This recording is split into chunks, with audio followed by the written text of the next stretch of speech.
Good evening and welcome to the final race of the OOR season for the regular season at Spa. My name's Dave. I'm joined tonight by Rob Jakes. Hello. We are without Ryan tonight. He's taking a vacation like a crazy person, I guess. Yeah, who does a vacation in the summer? I know, right? So here we are, the final round of the regular season. Rob, what do you think? How do you feel about Spa? I feel so many emotions going into this race.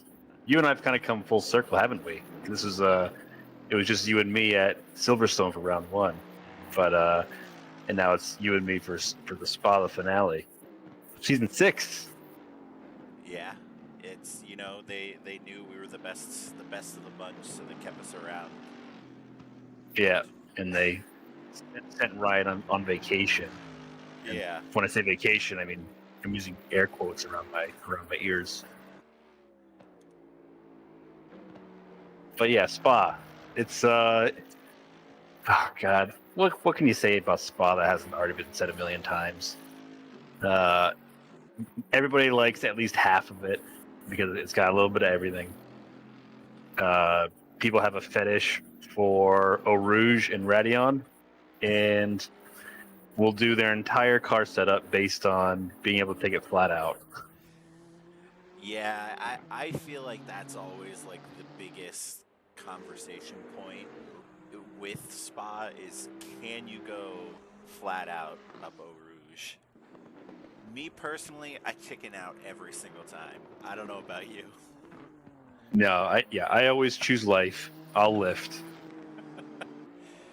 Not too much lift though, because you don't want to fly off. Yeah, and then you get somebody right up in your rear view. So while everybody is on their outlap right now, just going to do a quick rundown of the standings.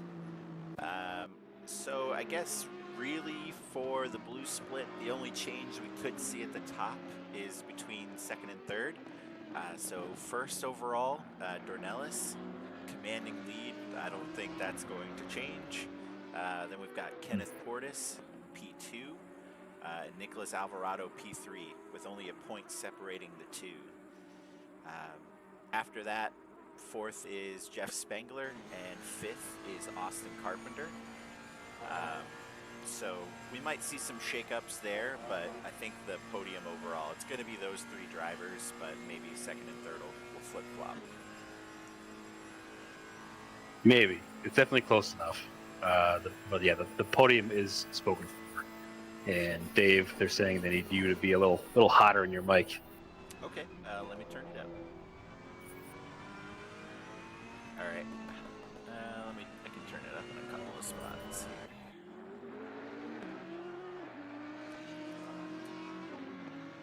Alrighty, how does that sound, everybody? On the fly level adjustments. Well, attempting. That's the NA professionalism. turn it up, not down. And fill up here even less. I thought Sounds I did the turn same. it up. Okay, one moment.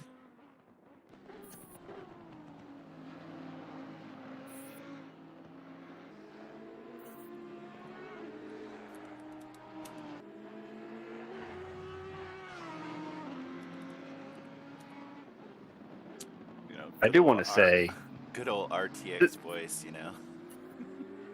Oh yeah, the shadow level adjuster. All right, is that I'm any so better? proud. Oh yeah, let's make sure you're good first.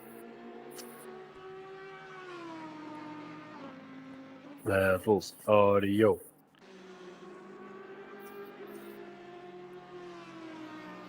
Getting there. Oh my! It's a good goodness. start.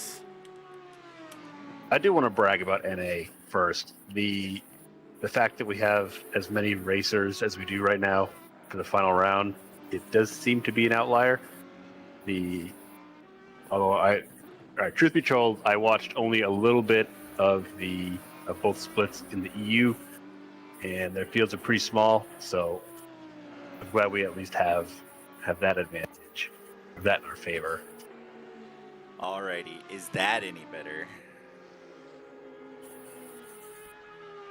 And it sucks because I can hear you fine this whole time. We're going through Discord, not the broadcast app or whatever. Yeah, I think it's a combination of voice meter and then also OBS. That's it. Do we have? Sounds good to Briscoe. All right, cool. I guess we'll go with there. I've got it pretty much turned up as high as I can. I could maybe turn down RTX voice so it suppresses the sound a little bit less. But then you might hear my dogs barking. Yeah, the first rule is never turn down RTX voice. Rob is louder. Well, Rob just commands to be heard, you know? I crank my gain on my end because I do kind of talk a little quietly, so I'm overcompensating. All right, so taking a look at it right now, we do have some times coming in.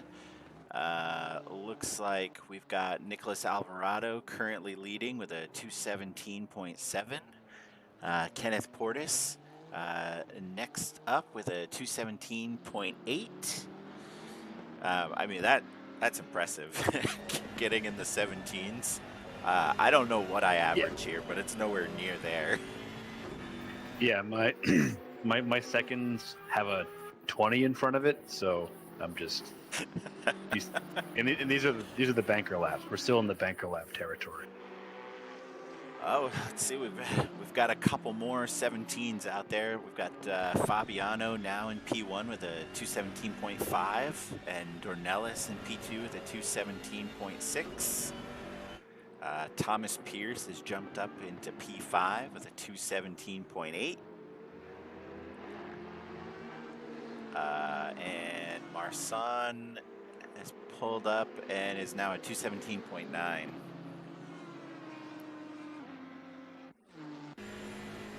Would you still put Pierce in the hot newcomer category, or is he just a regular person now? I can't remember if last week or the week before was his first race. I think it was 2 weeks before. I mean, still pretty impressive to come in.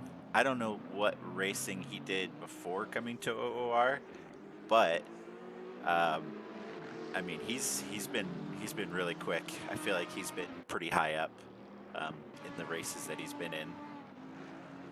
Yeah, I'm contractually obligated to not acknowledge any other racing league. So as far as I'm concerned, Pierce, this is his rookie league. This is it. This is all he knows. He just came out of the quagmire as this, and I'm impressed. Nice. Yeah, I mean, like I said, very impressive. Let's see. I'm curious to see if we'll have Fabiano on P1. I know typically Dornelis is our go-to for pole position. So we'll see if he can improve in the last couple minutes of qualifying. I want to see Dave Fassar and Thomas Dag not have a disaster of some kind. You can't put it out there. Now it's going to happen. I want Fate and all the other racers to just have a night, take a night off, and just let them race. Oh, wow. Look at that. Dornelis getting a 216.9. That is insane. It's just stupid. I can't even. Rob, do you know what I would like? Go ahead. This is what I want to see this week. I want to see the safety car put in a clean lap for once this season. That's all I want. Get out there. You got 5 minutes. This Alpine has been slacking all season. And on a similar note to the safety car, I don't like our chances. The beer koozie. I don't think tonight's gonna be our night. Well, they don't. And I They think, don't have the super qualifying, so yeah, they won't get to line up in a yeah, straight line. exactly. So I Yeah, mean, that's yeah. it. We're done for. I think I don't want to call it because who knows? Crazy things might happen, but yeah, I think odds are quite low because the Magic 8 Ball says outlook not good.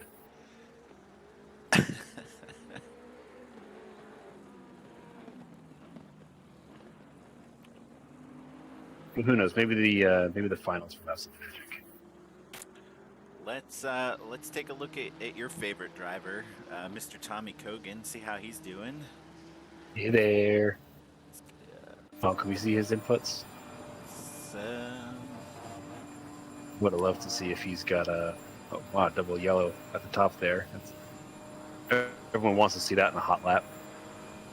I would love to see if he was taking a rouge flat as everybody looks over.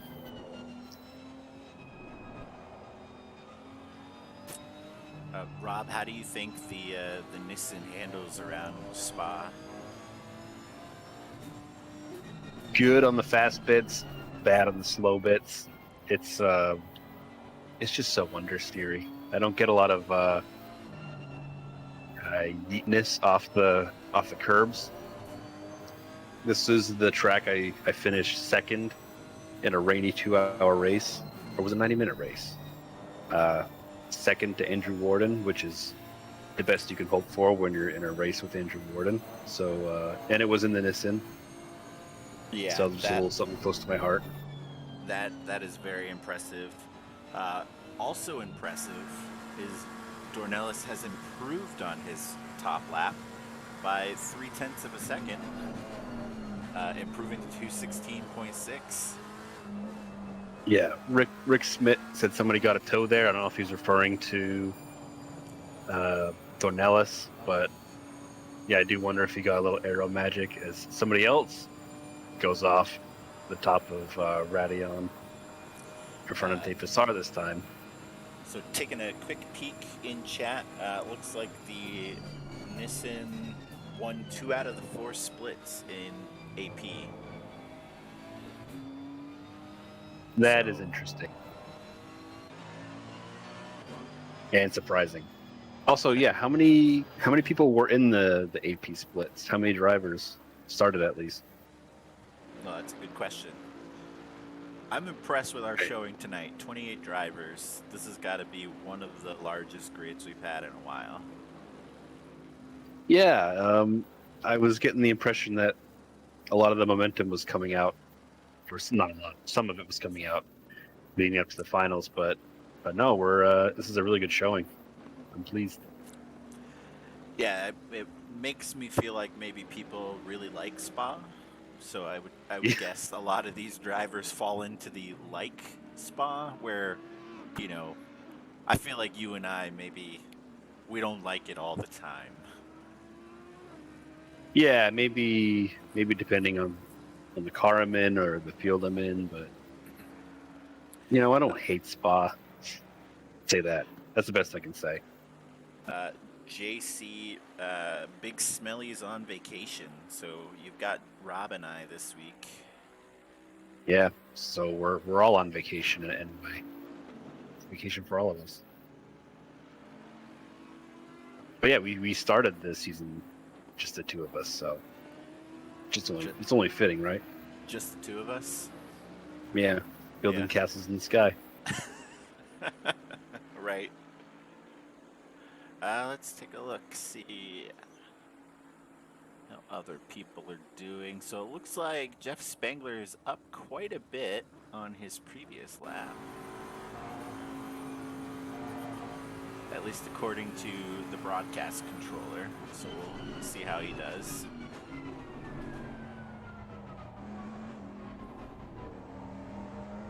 Rick Smith. Spa gives you plenty of time to screw up entries. Absolutely, yeah. Longer track, more turns, more opportunities. It's the land of opportunity. So it looks like Jeff was able to improve up to P6 with a 217.8. He was down in in 20th. Let's see. We've Good on got him. Austin Carpenter is currently up about 3/10. So we'll see where he ends up. Hopefully he, carpe lapped him, right? Sees the lap. Yeah, definitely. Yeah. I like Rick's definition of spa there, giving you plenty of time to screw up. Yeah, maybe that's why I don't like Spa that much, because it's the more tracks, or the larger the track, the more turns and the more chances to invalidate your lap. Maybe there's something to that. I definitely prefer the short tracks.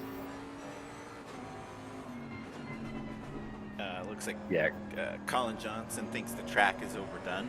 I know like if you look in the public lobbies, you're always going to see Spa, you're always going to see Monza, and I don't know, Silverstone, and that's like the bulk of what you see people racing.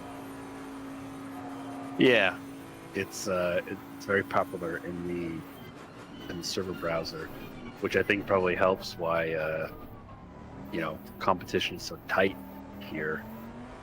When you look at the times, it's not everybody, but a lot of people just race this track so much. So it looks like Austin was able to improve to P13. Let's see if there's anybody still out there.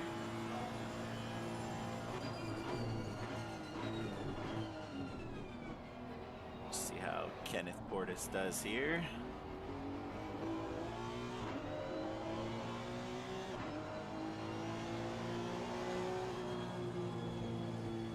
Looks like he stays where he's at.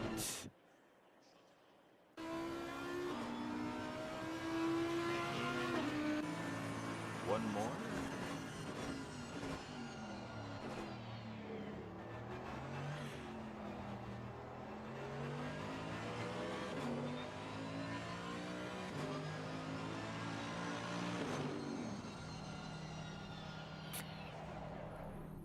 Alrighty, so looks like our final grid order is Dornelis P1, Alvarado P2, Fabiano P3, Pierce P4, and Portis P5.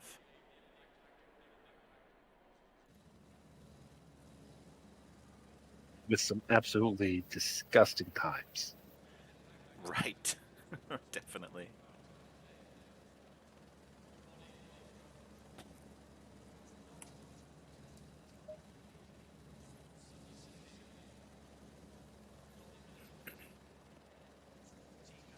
Alrighty, Rob, I'm going to let you call the start.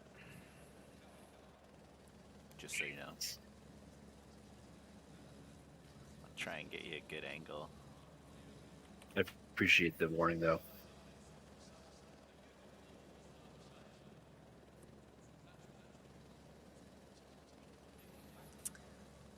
So, do you think corner one is a major concern? Or this one, it doesn't actually do the green flag until after, right? Right. Yeah. So they get around turn one into about where they are right now, and then they get the green. Oh gosh, yeah. The pucker factor is so real going into Radeon and Eau Rouge with like the full grid. I'm sure the Audis will have no issues, as we've seen several during the practice and qualifying, off to the side. Luckily, this split only has one Audi, so it's up is it just the one? Yeah, it's up to Thiago to change the change the luck of the Audi. Yeah, no pressure. Yeah, it's all on you.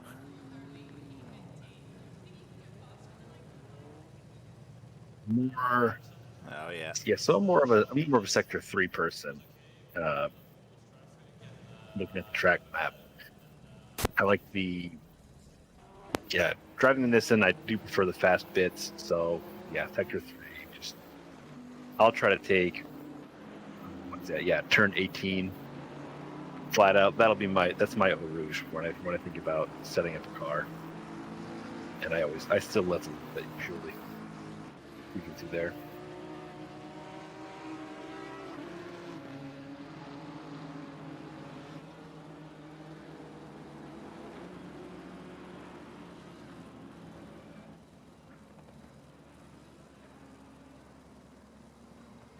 Have you given thought, Dave, to what you'll be doing next season?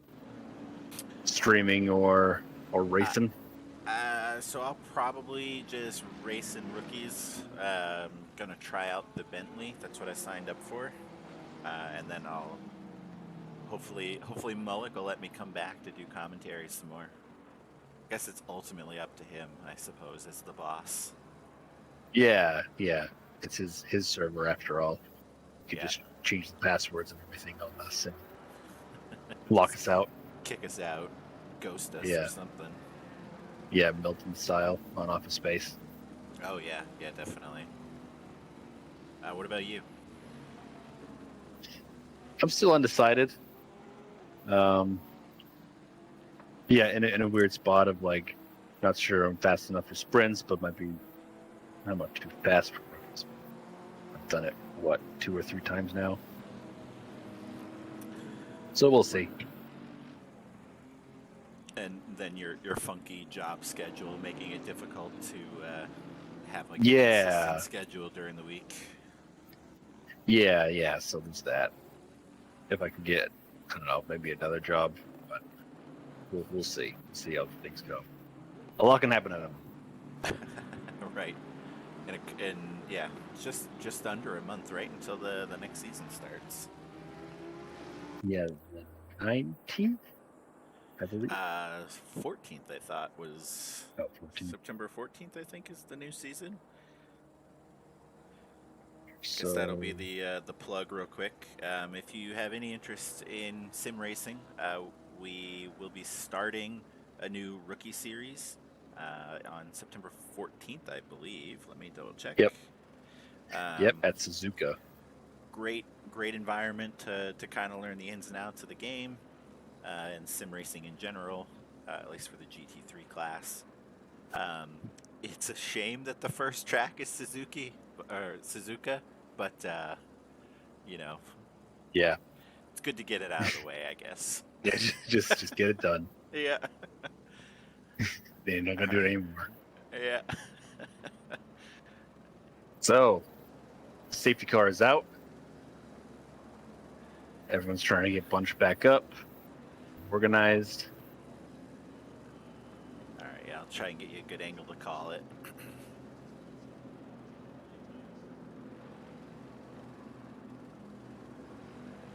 Still got to go around T1. Hopefully nobody makes a silly billy of themselves and Tokyo drifts through there. Also keeping up with the field there.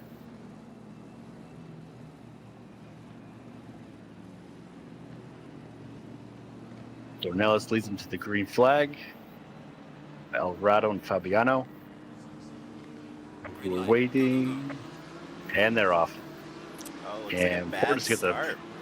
Really bad start for the. Which Honda is that? I think it's Alvarado. Get up. Rouge clean. A little bit of fanning out in the back. That's fine. Awesome. Yeah. Well done. Yeah, that was impressive. Nice little drag race there with Dornelis and Alvarado. And he just keeping it clean. No door checking. And they're still neck and neck. They have a tap there. Yeah, there was something there coming out. Yeah. Oh, welcome to Bruxelles. I don't speak that language. But now they settled in. Dornelis has found his. He lost a little bit of that rear end coming out.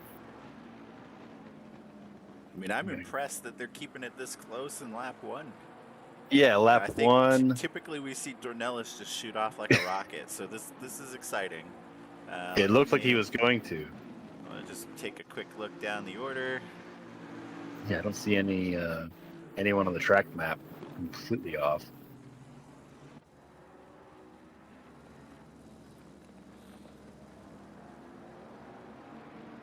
Battle of the South Americans, exactly. Guess we'll keep on this battle for now. Yeah, just to kind of see where we end up. I would not want to stray. Looks like Alvarado was able to make a move and get around him. We'll see if he can make it stick.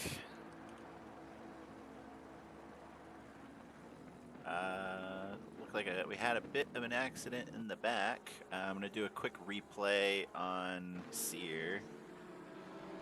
Oh.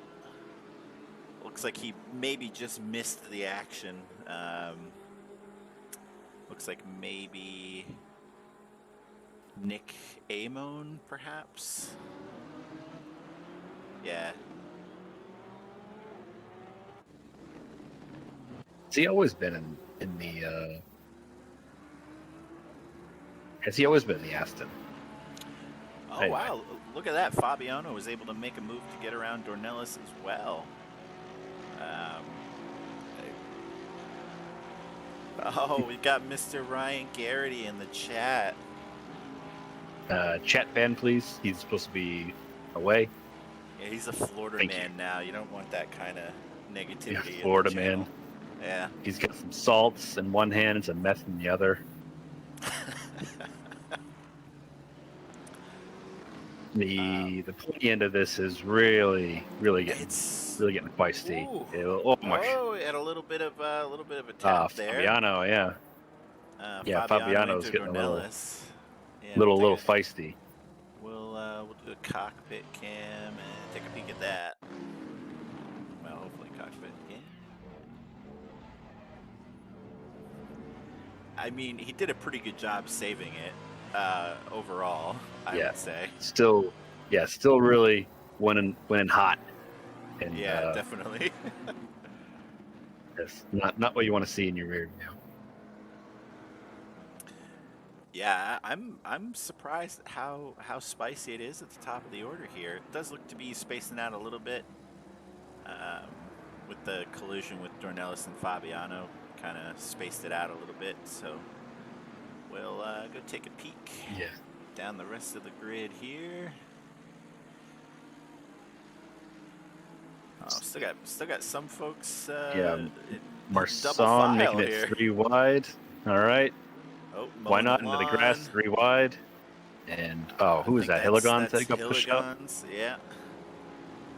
Taking the esports line on the grass.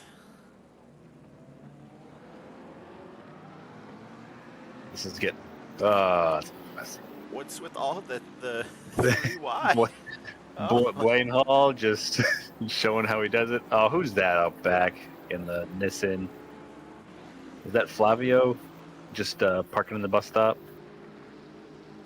No, I think that was maybe... Oh, that wasn't David Saar. Yeah, I didn't quite catch it.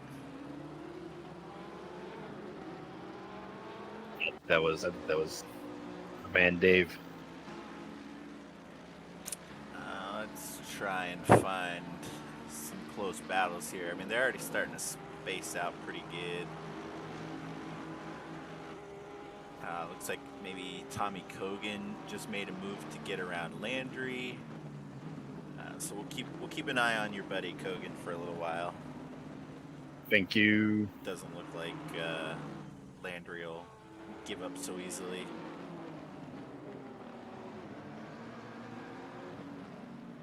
No, Ryan, no bets on Carwitz on lap 1. It was pretty tame, but apparently lap 2 and 3 are the real ones we should have taken bets on. Yeah, the spicy laps. Yeah, once the tires got warmed up, it was all bets were, I guess. Oh, Thomas Dagg is all the way back in last place. Don't know what happened there. And he's got damage. I think he went off. I don't know if it was self-inflicted, but man. Probably. Well, let's see. No, he was already back at that point. So, don't know what happened there with Mr. Dag, but I guess continuing the bad luck. Yeah, so I think both people I mentioned by name is I hope they have a, fate-free race. I think they both just got, undone. Yeah. Yeah, the Philippa, I don't think the car is supposed to have an open face like that. No, it's to increase aero, Yeah, right? oh yeah. Better engine cooling, right? So you can Oh yeah, look at bridge that. flapping away. I mean, it's definitely cooling the engine, I think. Yeah. Which is ironic because tempers might be flaring. That was something. Yeah, definitely gonna go go right into to the the pit. pits. Don't blame him there. Let's see. So we can find some action. Looks like we've got some of the Aston sticking together here. Better way to celebrate the last round than some team-on-team violence, No, and there we go. Tags his teammate and just gives a big old cut. Yeah, looks like Frizza, was that Frizza running into him? Yeah. I gotta start guessing the right time on these replays. It's my first time, folks. I'll figure it out. Don't worry. Yeah, well, yeah. Or I won't, and we'll just be too late to every replay. Yeah, or it's the last round. So let's move on. We do have Andrew Sear getting a penalty. Lap 1 causing collision, 15-second penalty. Oh yeah, I think that must have been when there was all that sadness at the back. Right. Yeah, Ryan, maybe you could type out some ASMR. I don't know about that. Let's see. We got Rodriguez off the track. Let's see. Just having a park. Got a hot dog or something. Looks like he dropped out, so it's not gonna let me do a replay on him here. Oh no, he's right there. Why did it do that?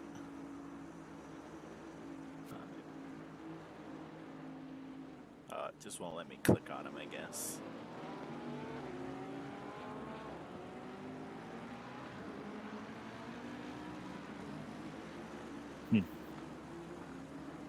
One down. So we've got Dag in the pits. We've got Thiago in the pits. We got Dornelis going pretty far off track there. Yeah, I wonder how many drive-throughs we'll see for track limits.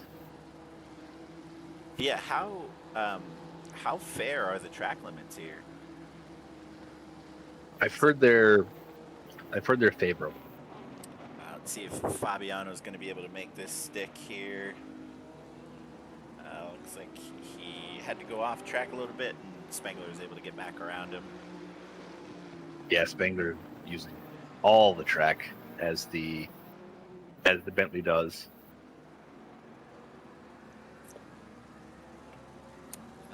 Let's see.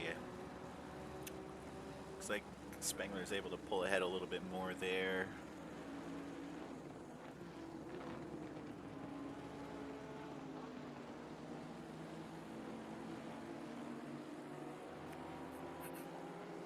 I dare say we're entering the hot lap mode, or the portion of the race where people are starting to fan out. Yeah, I think you're right.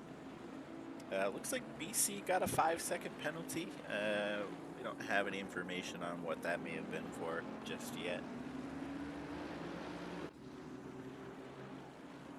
Yeah, but what a 5-second penalty. B4 seems like such a small thing.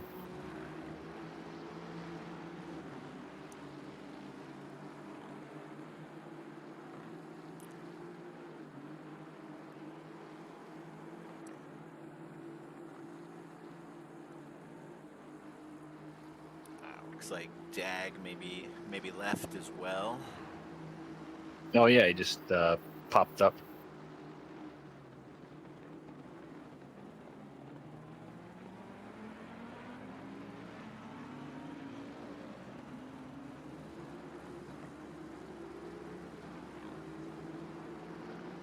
Oh, I don't think we mentioned the. What is it? Yeah, so this is just a 1 hour race. This is not the super sprint race. So they'll have just the one tire stop, and that's it for this. Oh yeah, because we mentioned there's no chance of the koozie anymore.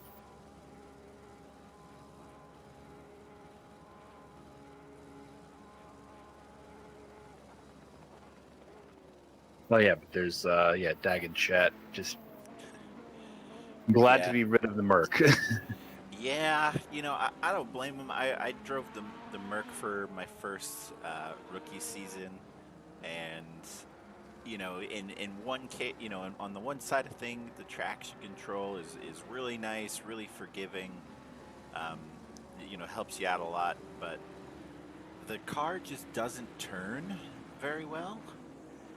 And for me personally, I always felt that Mercedes was unstable, at least for the way I drove, which, obviously a rookie, so probably not correctly, but I feel like I'm still in that zone. I mean, clearly Fabiano, I know he was in the Mercedes in rookies last season, and he was always winning, I think.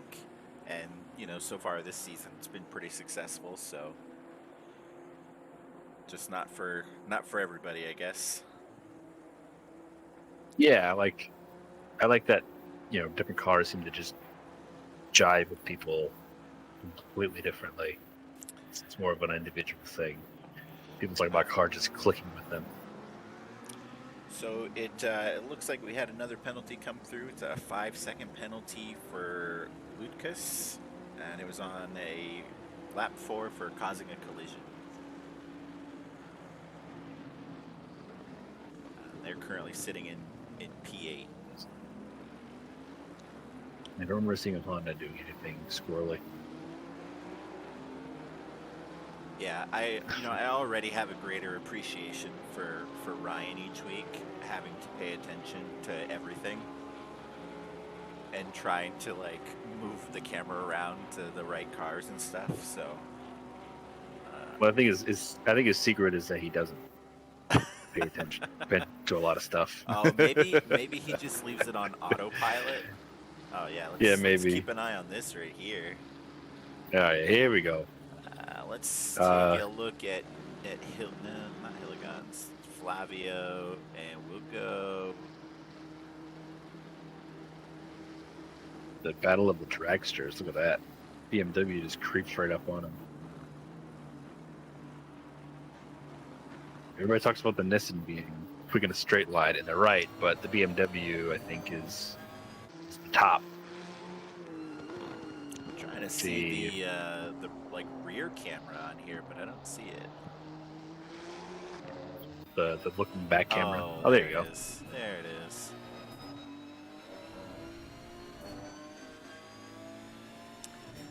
This is probably one of my favorite camera angles for close battles.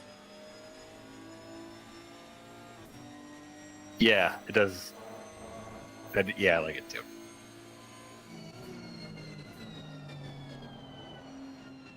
So currently the top lap so far is Dornelis with a 217.8. Looks to be the only driver to break into the 17 so far.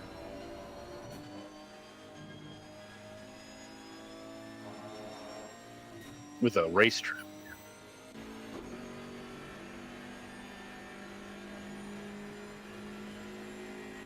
Team BM, whoa. I never noticed the BMW team name until right now. Flavio decided to go a little wide there. Yeah, what was he getting? Some curb on that? I think he hit some curb and then kind of shot off to the other side. It's okay. It's okay. Play on. Yeah. He's like, it's all right, guys. I'm okay. What happened to Marsan? He ended up falling back. Let's see if we see any damage. He's going into the pits anyway. He just tapped the wall a little bit. Looks like his hood was bouncing a little bit, maybe. I don't know. Hard to tell. I don't know how to do the free cam, so we're stuck with this. Yeah, no worries. I got no practice. It's wow, like... look how close this has gotten. With Alvarado, Dornelis, and Pierce. They leave them alone for a little while, and they close it up. Close the gaps.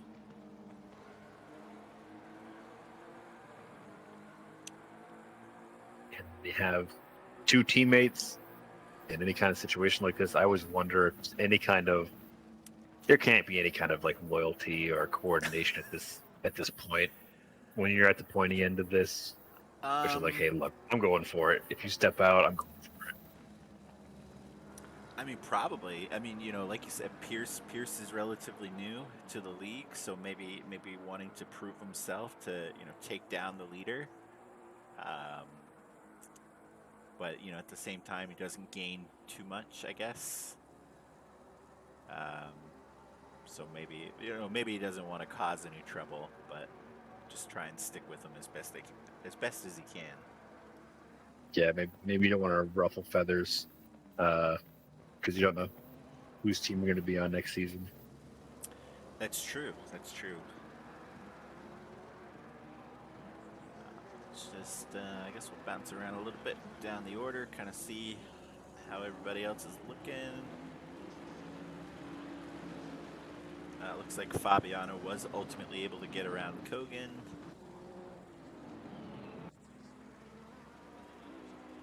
What about these guys? Well, looks like we got some Nissan action here. Dave Hassar making a move to get around Flavio.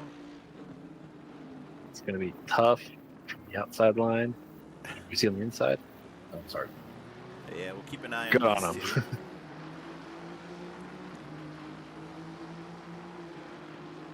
Some close racing up Eau Rouge. What could go wrong?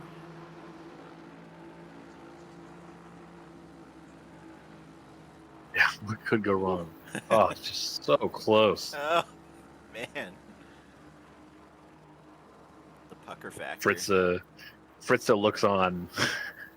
Yeah, like, I don't want any part of that. I'll just stay back here, get the tow. Make a hope he can get a free spot. Oh my goodness, they're driving so close. Yeah, they are living side by side. And looks like Flavio ended up getting around. Oh, we have a yellow flag. What's that? Car. I can't quite see the number. 10.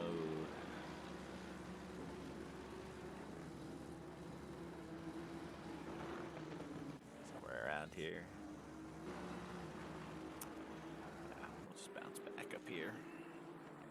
Oh, Hassar making a move again. These guys. This is. Oh, yeah, look at these guys. I mean, this is some good racing here. Yeah, good awareness to, you know, not take out the guy next to you.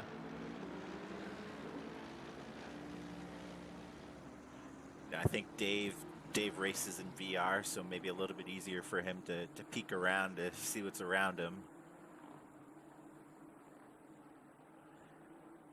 Yeah, the situational awareness definitely improves. Let's see if Frizza can get around as well. Yeah, it looks like Fritz was for a free spot. Yeah, lying in wait. That's my racing style. I'm more sure. Yeah, we'll try and wait for somebody else to make a mistake. Yep, exactly. Let's see. So, looks like Dornelis was able to get around Alvarado. He's doing his Dornelis thing, pulling away. Yeah. Yep. And it looks like And Pierce is attempting to get around as well. Looks like most of these guys, what, P1 to P22, have not pitted yet. So you know we'll see how that changes up anything. Extremely long pit lane here, so I feel like you have to be smart about getting in there. excruciating. Oh, yeah, it's so painful. Our friend Maddie got just an infraction, not a proper penalty. I don't know what he did, but The slap on the wrist. Blaine. Yeah, maybe. Don't know what earns that, but Blaine Hall had an unsafe rejoin, so he got 5 seconds slapped on. Actually, did Blaine Hall disappear? I don't see him. I don't see him anymore.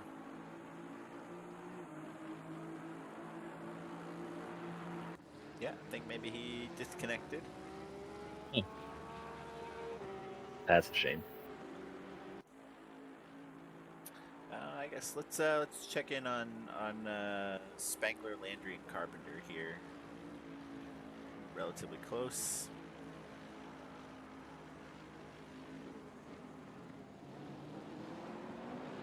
I think all three of these guys were in the rookies at some point together. I think it was. I mean, I feel like I remember at least Landry, and I think all three of them were in it last season to start. Looks like Spangler decided to go into the pits.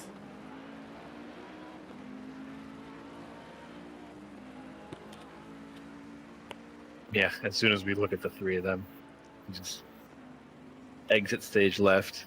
He's like, all right, I can feel their gaze on me. I don't want them to jinx me. Yeah. You know, they're talking about me. They've already killed 2 people so far.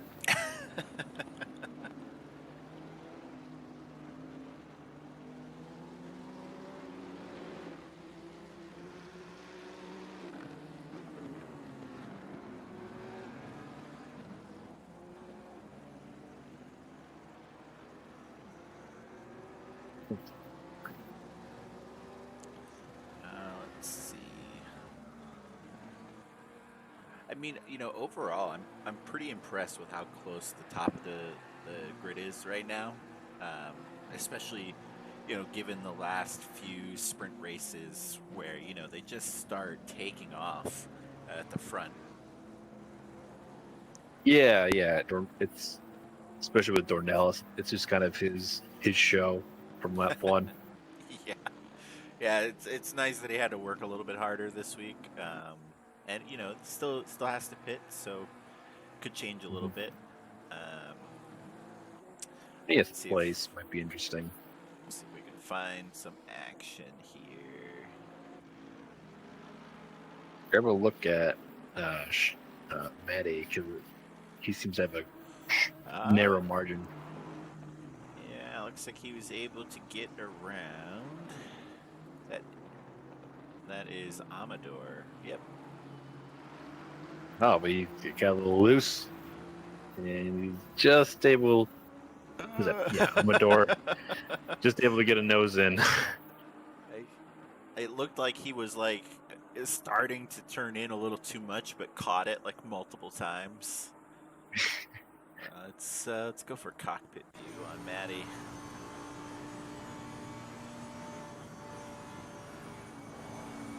Lifted like a gentleman. Yeah. Feeling euphoric.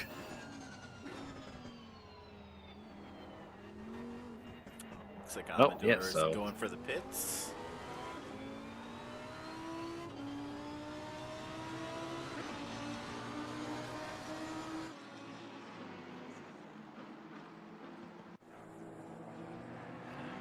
Just gonna play around with the cameras a little bit here, see what happens. For me.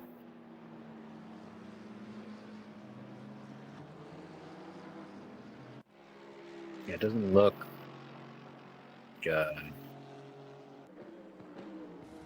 Portis. Looks like second and third have fanned out quite a bit as well. So it's Alvarado and Pierce. Sorry. That doesn't seem to be as contested as it was like a couple laps ago. So Yeah, we're just gonna have to wait and see how the pits go. Yeah, and for the overall standings, with Alvarado currently in P2, that would put him above Portis to finish the season or the regular season. So that'll be like the kind of the big thing to keep an eye on is Alvarado and Portis. Basically, whoever does better than the other is most likely going to end up in second place. Yeah, as Dan Murphy pointed out. Yeah, Dornelis has it. Yeah, so there would be no. I feel like Dornelis could have taken the week off if he wanted to, and he would have been just fine. Where's the fun in that, right? I know, right? He's got to put a show on for the fans. Yeah, he's not going on vacation. He's not Ryan. Yeah, he's here. Oh, looks like we got a little bit of a battle going on between Fabiano and Kogan. Oh, that was a slick move by Kogan. That was really nice. Yeah. Had a really nice Kogan, line. He's really been practicing honing his yeeting skills. Not exactly dive bombing, but really aggressively inserting himself. Right. Not in that way. Oh man. No. Real close battle going on there. Hope this goes well. Is that him in the off to the side, Kogan? Yeah, he's using the turf. Yeah.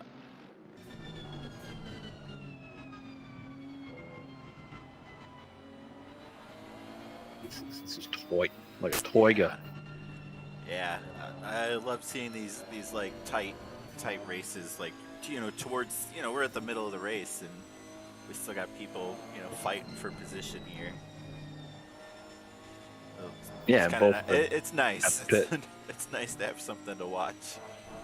Yeah, it's big track and not exactly a full grid. Well, that's the other thing. If we get a like a full grid, that's something else Mullick will do for a prize. I don't remember what it is. Is it the hot tub stream? Is that what I think that it is? was. Hopefully, that's not the real prize. Maybe that's how we actually get the koozies. Yeah, maybe they'll just make that the koozies prize. But yeah, Mullick on a hot tub stream. I'm not sure I'd watch that. Looks like we had a penalty come through for Amador. 10-second penalty for speeding in the pits. Yeah, I think they that is override tough. it. If you speed in the pit lane, I think they just override it because having to serve like a stop go or a drive through. Yeah, especially here. I mean, that's it. You're done.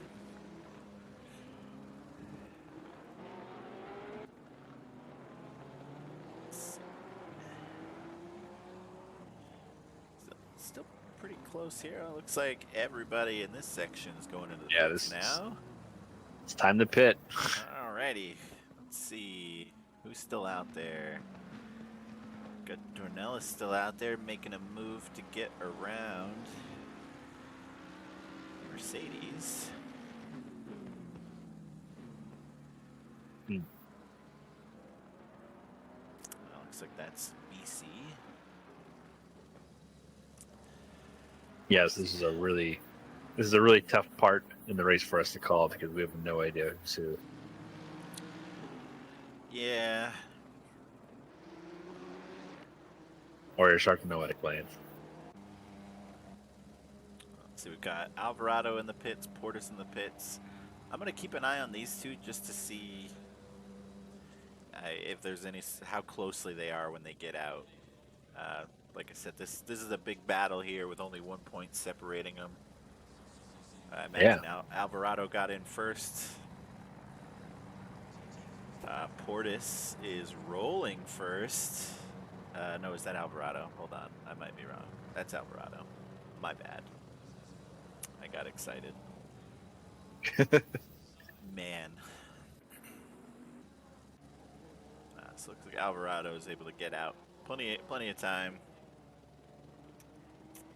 And he's off. Do not hit those.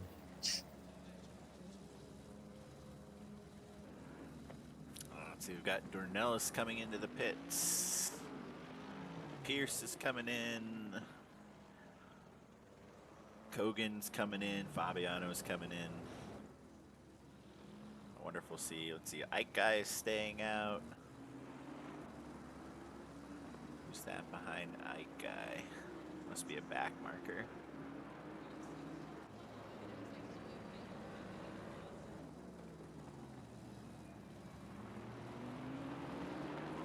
Your new leader, Ike.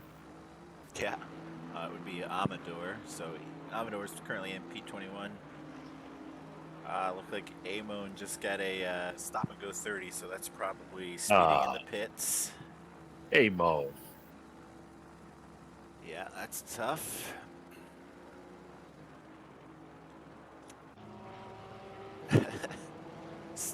Still waiting for Dornelis to even get to the pits. Oh, jeez. it's so long here. It's just awful. Let's see. Missed the box. Looks like Maddie decided to stay out. So we had a couple folks stay out. I think Ike Guy and Maddie might be the only ones. Let's see. Thiago's been in the pits for a little while, I think. So, yeah, looks like everybody's in the pits except for Ike Guy and Maddie. Do they get enough time by staying out to make it worth it? I always have high hopes. I always have high hopes for myself to do that, but it doesn't always work out. Yeah, because I'll stay out too long and I'll get huge diminishing returns because my tires are shit. Right. I think that's usually what happens for me, is that I stay out too long, start losing time. Oh, looks like Carpenter stayed out as well.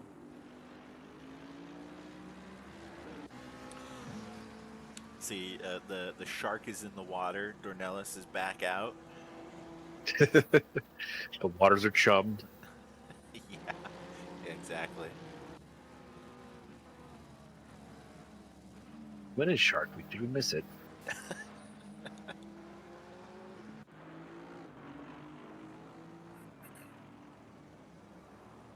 See, Ike Guy's going into the pits. My guess is we'll probably see Carpenter and Maddie do the same. Yep, Carpenter's going in. Still a ways away from Maddie.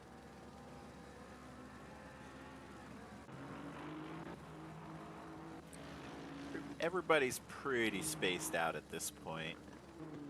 Yeah, those pits really did it, didn't they? Yeah, I might turn on the autopilot and go grab a beverage. Yeah, I'll do that. I'll be right back. Sure thing.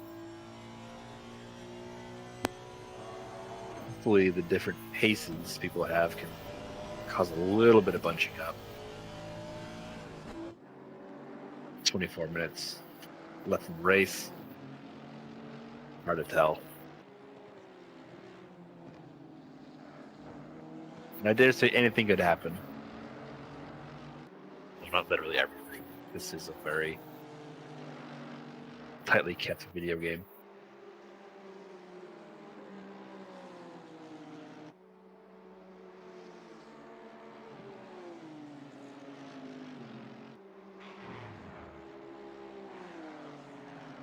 That is not doing me any favors.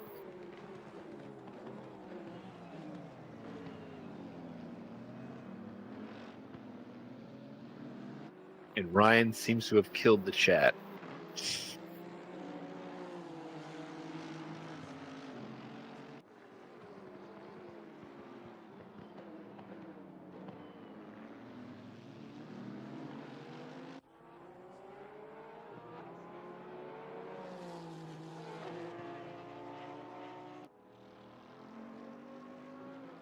Litkes. I don't think we've heard anything from him so far today. One of the people like Kilogons, where you smelt it. Like one of the people that you don't hear from much.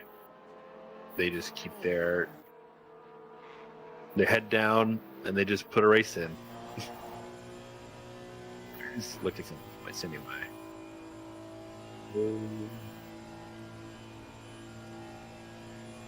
31st in points. That's not terrible.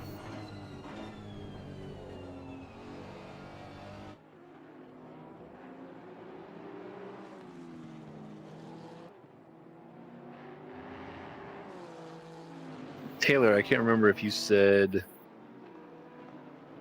you were doing one more season of rookies, or if you're going to take the plunge. But I'm pretty sure you're going to stay the Maca either way, right?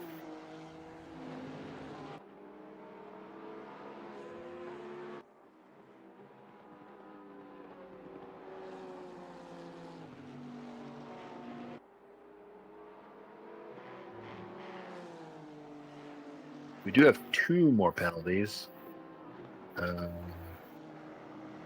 Both for Bruno Vasquez. Lap 14. 15-second penalty. Where is he at right now? Okay, so he's at 30. So they just gave him 2 15-second penalties. All right, I'm back.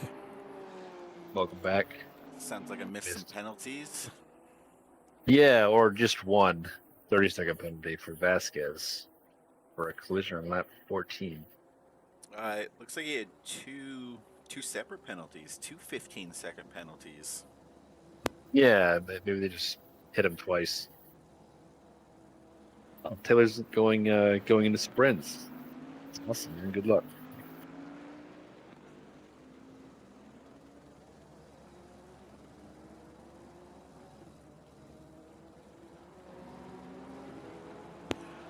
I opened my beverage off microphone. Take notes, Ryan. We're already the grizzled broadcast veterans.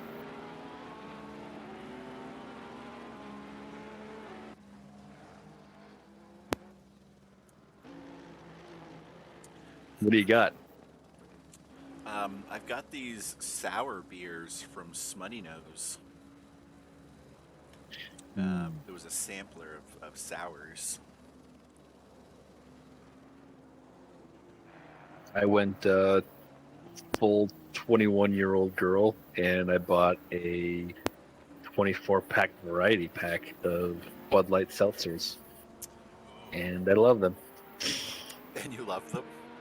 Yeah, I mean, and I haven't, love them. And I love them.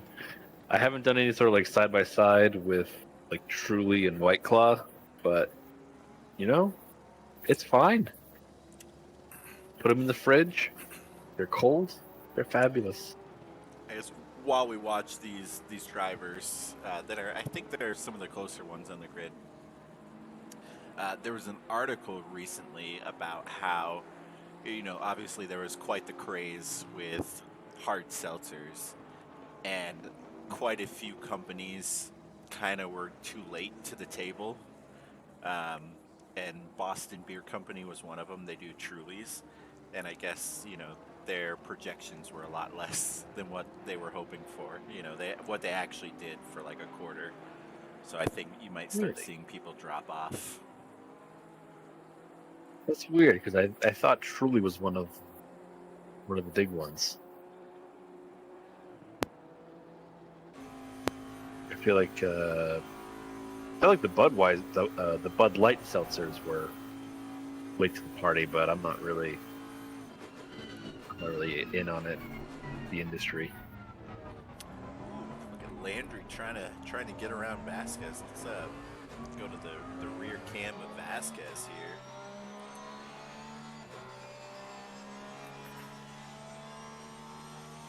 Yeah, I was wondering if, since everybody was fanned out after the pits, if we just wait a little while for the pace differences to cause more bottlenecking, and it looks like that's what's happening because it looks like everybody is in these like little groups of like 2 and 3. Yeah, I think after this I might try and making a move. There he goes. Oh yeah, because it was a portion of straightaway, so of course he got around him. You know, I think we started this season with more Ferraris than what we are at now. So we only had one stick it out till the end for Ferrari, and same with Lamborghini. We lost all And of our that seems Jags. weird. That's really sad. Yeah, it's really sad about the Jag, at least for us. And I'm sure it was torture running it as long as they did. But I think we only had the Ferrari is like a really on meta kind of popular model. I figured people would want to run it all the season. Jump back here. Looks like we got like another small gaggle. Okay.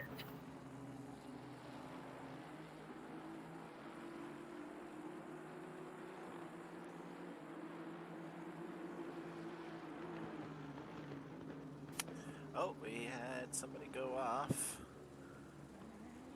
Oh. 20. Not enough time. I did 20 seconds, and it wasn't enough. It was. Oh, but Maddie ended up going off. We caught Maddie going off at least. Yeah, he went off to the left into the grass to dodge, and he chose poorly. he made it most of the way. Yeah, let's take a look at Maddie. Well, you can see he's got a bit of a mouth on that hood now. Oh, looks like he's maybe done. He's gonna pull off to teleport. Hopefully not retire. Yeah.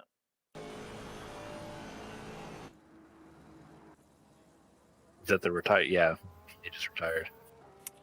Okay, Scope. Yeah, looks like Maddie is done for the evening. Let's see. Fair enough. Dornelis, I mean, yes, he's in first place, but he's only ahead by about 3 seconds. Not as big of a margin as he's used to, but you know, maybe he's on like a leisurely drive since he's kind of locked it up. Yeah, it's a tighter margin than he's had, but yeah, he might just be kind of, I don't want to say phoning it in, but he's maybe he's popped the cork already and he's already celebrating. Who knows? maybe that explains how close it's been. I mean, right? You definitely celebrate with champagne for OOR victories, right? Yeah. Yeah, I mean. Yeah, even just finishing a race. Yeah. So a little mini champagne. Let's see, we'll keep an eye on Porter's here. It's relatively close to Fabiano.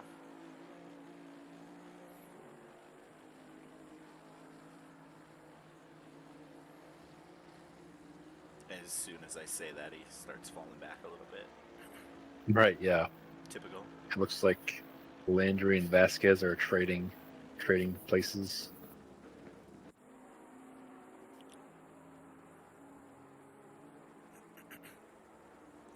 Well, that 30-second penalty is not going to do Vasquez any favors. Nope, not with this battle, no. Yeah, that's gonna put him pretty far down.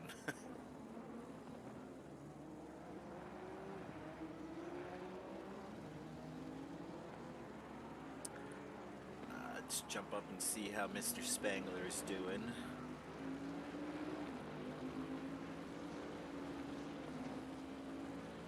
I dare say solid. It looks like he's set in similar times to Ike Guy, so I don't know how much he'll close that gap, but we'll keep an eye on it. We are less than 15 minutes from this. Another car. Let's see if I can catch it this time. We'll do 30 seconds. Oh, I think I got it this time. Plenty of time. Plenty of time. Oh. Yes. It Caught the grass. Not ideal. Not a good way to go. Just some rear engine silliness. Yeah, you know the Porsche. It's a delicate machine. Yeah, I did like 2 races. Did he go off and again? Oh my goodness! right out. I'm just gonna stop keeping the camera on him. He must know that we're there. Take some time. Yeah. Compose yourself. All right, keep an eye on Flavio here and Marsan. This is nice. Some break away in the straight. I don't know, the Mercedes has a toe. He has the inside lane locked. Oh wow, he didn't even need it though. Except for the part where he cuts the track and Taking the esports line. Yeah, I know. Did redress it, so good on him.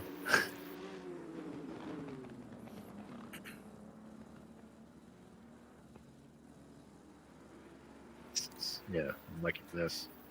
No, Rob, are you gonna stick around for the next race, or do you have to work at O Dark 30 or whatever it is?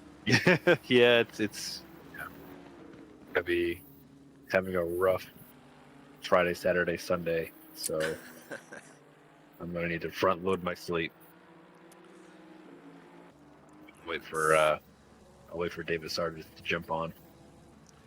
Poke around here.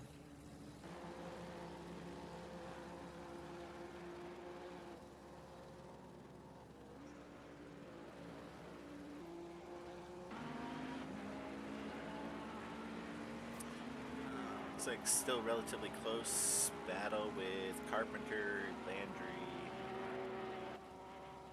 Vasquez has fallen back a little bit.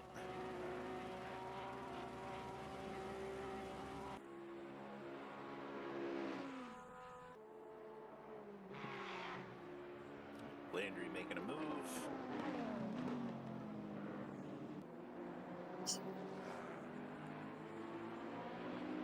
Pretty decisive.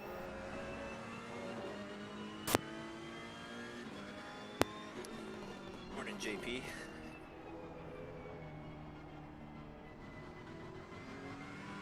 Hey, JP. Or Peej? PJ? I don't know which one. Which one are you this hour? Whoever you are.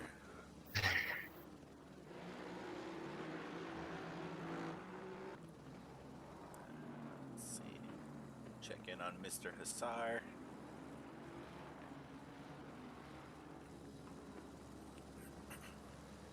Busy, you be good to him. I wonder if he'll stick with the Nissan next season or not. I suspect. You suspect not? I suspect the Got a missing guys are little done loose with there. it. Oh, look at that! Yeah. Watch this. I think he maybe And caught too much curb. Yeah. I think I noticed in practice he lost it in the same exact part of the track. Let's see. I'm gonna check in on Spangler, see if he's catching up at all to Ike Guy.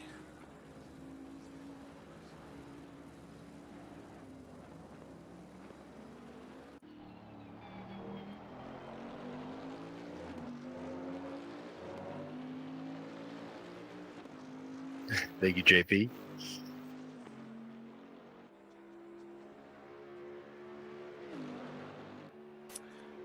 Bentley sounds pretty good. Yeah. So what drew you to it? If you don't mind me asking.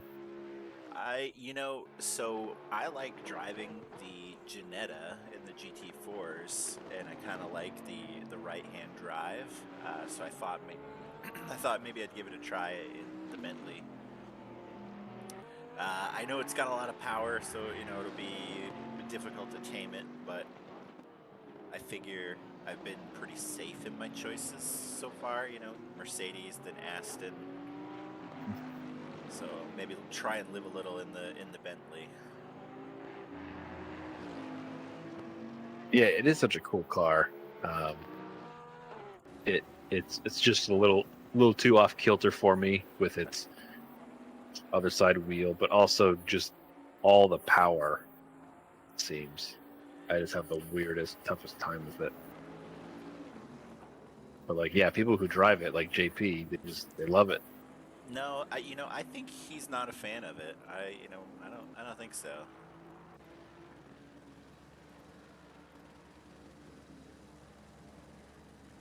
I know Jeff is a big fan. He always, Mr. Spangler, Yep. always shares his And, love of the Bentley. Oh, same with Dag. Yep, I know David Starr does too. Since you are done with the Mercedes, throw it off a cliff. What are some prospective rides for the next season? I guess if anybody is in chat, if they are in the Sprint Series or Rookie Series, let us know what you're thinking about driving. Oh yeah, well the Jag isn't going to be around next season.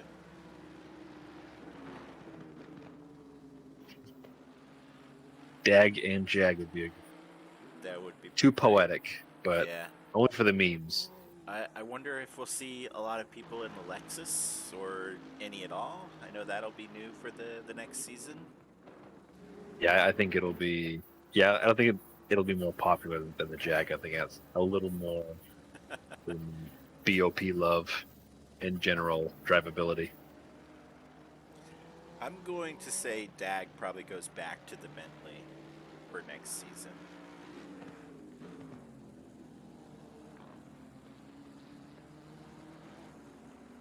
I don't know if he new car to him. Is it what type of engine? Front. I'm gonna say Porsche. Oh, Final answer. Okay. Porky boy.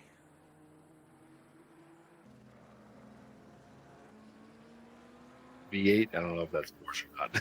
Yeah, I don't either.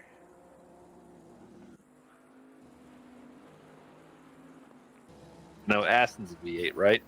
That's probably the thing. God, we are the worst.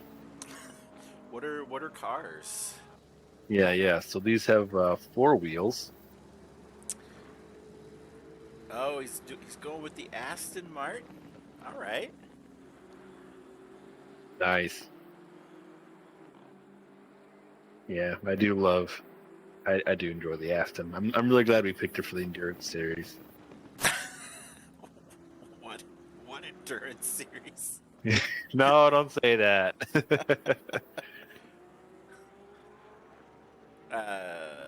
If you're in North America and you're interested in endurance racing, I don't know if they've closed the signups or not, but North America could use your help.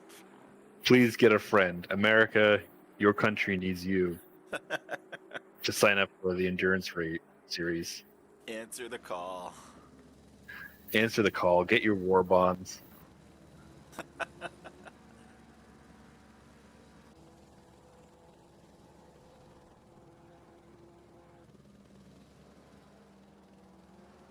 I should just try and learn a Bentley. They always mention it as being really good for new players, so how hard can it be to learn, right? Rusty Bolt gonna jump in the Bentley for rookies. Good man. Nice. Rusty Bolt, have you raced in the rookie series before, or is this gonna be your first time? Dave, have you done any practice for the endurance series? Like, have you taken the Aston Martin out, loaded with fuel and brake pad 2s? I mean, I have not, only because it didn't seem like it was happening. I did it a little bit with Hungaroring, since that was the first one I can actually make, and holy cow, is it different. It's just like you have to add a lot to your braking zone. You gotta be a lot more ginger. It's gonna be interesting, I think. So Ducky's gonna stay in the McLaren for the Sprint Series. That'll be good for him. I know he's comfortable in that car. Yeah. Might as well stick with it. Kind of nice for the Sprint Series for the next season, where you can pick your favorite car, and they'll figure out teams after the fact. Yeah, and I guess they're gonna do the track drawing after the cars are picked, because they don't want people trying to chase BOP. Oh, that's smart. That's a good idea. Must have been a Cameron idea. Yeah, it was smart. It was Cameron. Yeah. We are at 3 minutes for this split blue season. Yeah, regular season almost over for Split Blue. Dornelis is just driving away with it. His more usual 6-second lead. Seems a lot more fitting. Oh, Alvarado went off, it looks like. Let's take a peek back Ray here. lost it. Oh. Oh, no. There goes the diffuser. And almost some sadness for McLaren. Yeah. So let's see. Pierce was able to get around him. Tommy's right there. Yeah, Kogan. I suspect he'll be able to get around him. Eau Rouge strikes again. Yeah, another like notches on the side of like a Spitfire plane. You know, that was the only one we've caught in the race so far where somebody had a sad time there. So I'm glad we caught it. Yeah, these guys are quite quality. So should be pretty exciting. I'm gonna stick with these guys since it could be a podium finish for Kogan if he's able to get around him. So yeah, we'll keep an eye out here. Oh, he went pretty wide there. Yeah, I wasn't gonna sell you out, Dag. He lost at the top of Eau Rouge. Oh yeah, we tried. I tried to do the replay, but could not get the timing right at the beginning. I kept missing everything. Yeah, I don't know if Portis is gonna be able to make it happen. I mean, we can see him just kind of off in the back there. I guess Alvarado still has to try and make it up Eau Rouge again, so we'll see if the damage he got makes it any more challenging for him. I'm sure it might.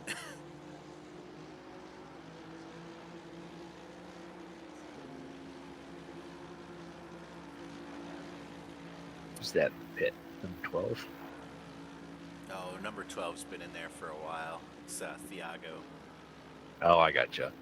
But yeah, here's the VTEC is no match for Godzilla. Ooh. Didn't have enough. Yeah. Didn't have enough straight away. Yeah, just needed a little bit more room. But Fabiano is making a push. Yep. And they both slowed up a bit. Battling. Yeah, Dag, we saw your beautiful bumper, or not bumper, hood, after your incident there with the wall. Yeah, your hood was agape with shock. Yeah, it did not know what had just happened. Oh man, this is getting close. He's got the inside line. Oh, now he's got to worry about Fabiano here. Yeah, this is going to come down to it. Who's going to be more aggressive?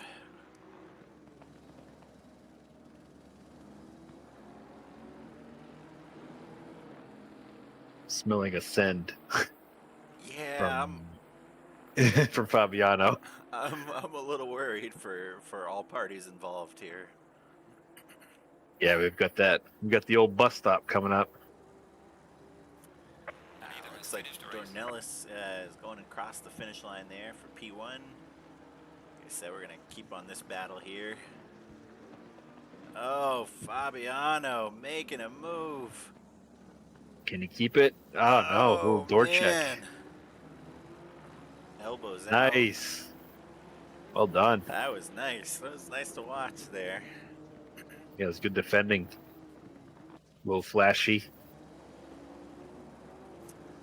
Let's see, looks like Porter's going to take P6, Mike Guy P7, Spangler P8, Spangler. Star Spangled Man, Lucas P9, Landry P10, Carpenter 11th, Vasquez going to finish P12, but I think with that 30-second penalty, probably going to end up 20th, maybe. Yeah.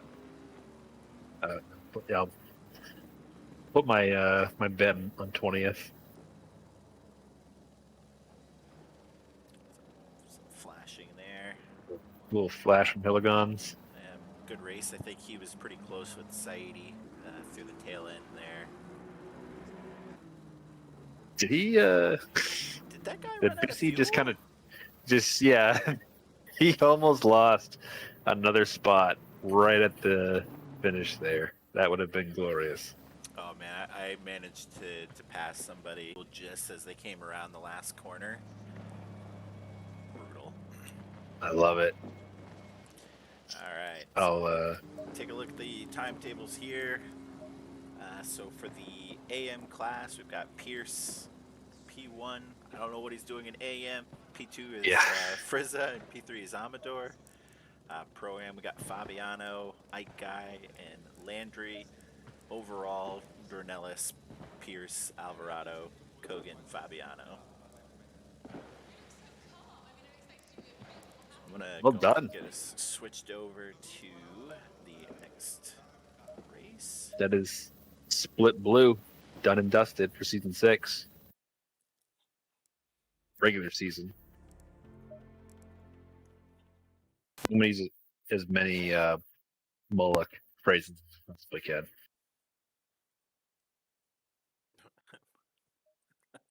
Green light, give it all you can. Alright, so tail end of practice here.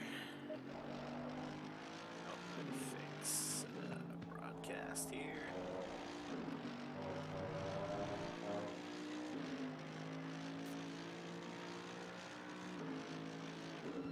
So the points for Split Red are a little different. For 1 and 2, we've got Simon Salamo, 890 points, Carter Lou with 884. So we'll see how that goes. Third place, Zach Patterson with 761. And fourth place, Mark Landry with 755. And fifth place, Snell Train with 634. So I think there's still some potential there.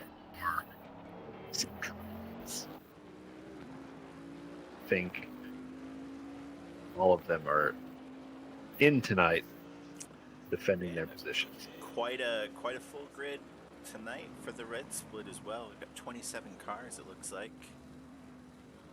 Let's see. Looks like Golzar is back this week. It'll be exciting to see where he ends up. I know he's been out for a couple weeks. Todd File in a McLaren. I don't recognize the name. I don't know if maybe they're new. Let's see.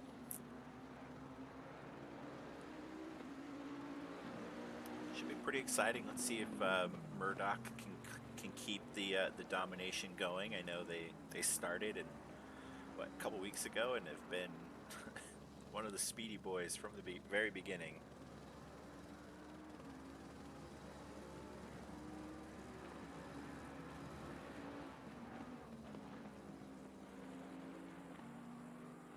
Colin Johnson making a solid time. He was in Split Blue, but he moved over to red.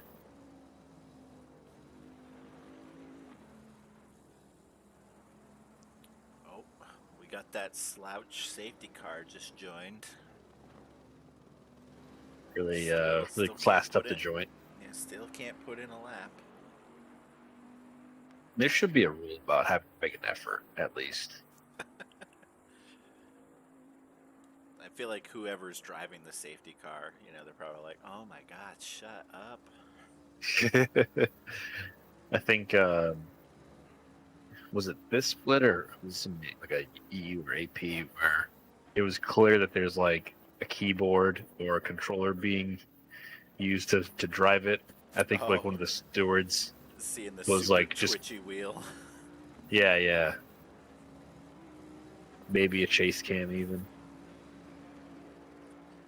So we didn't bring it up in the last race, but want to take a minute to thank all the stewards for their hard work this season. Thankless job, but I think that's one of the things that makes OOR a really nice league to race for, is that you've got those live stewards keeping an eye on everything, trying to keep it fair, and award just penalties when they're deserved. So thank those Yeah, and they guys. take the guesswork out of it. Yeah, and I'm sure, sometimes people get mad at them, but, overall, Yeah, they whatever. They do a very good job. Yeah, and they do it on their free time. This is their hobby, which is like legends. Maybe Mullick pays them at beer koozies. I would be rip shit if he did. Where's mine? Guess who would be a steward next season?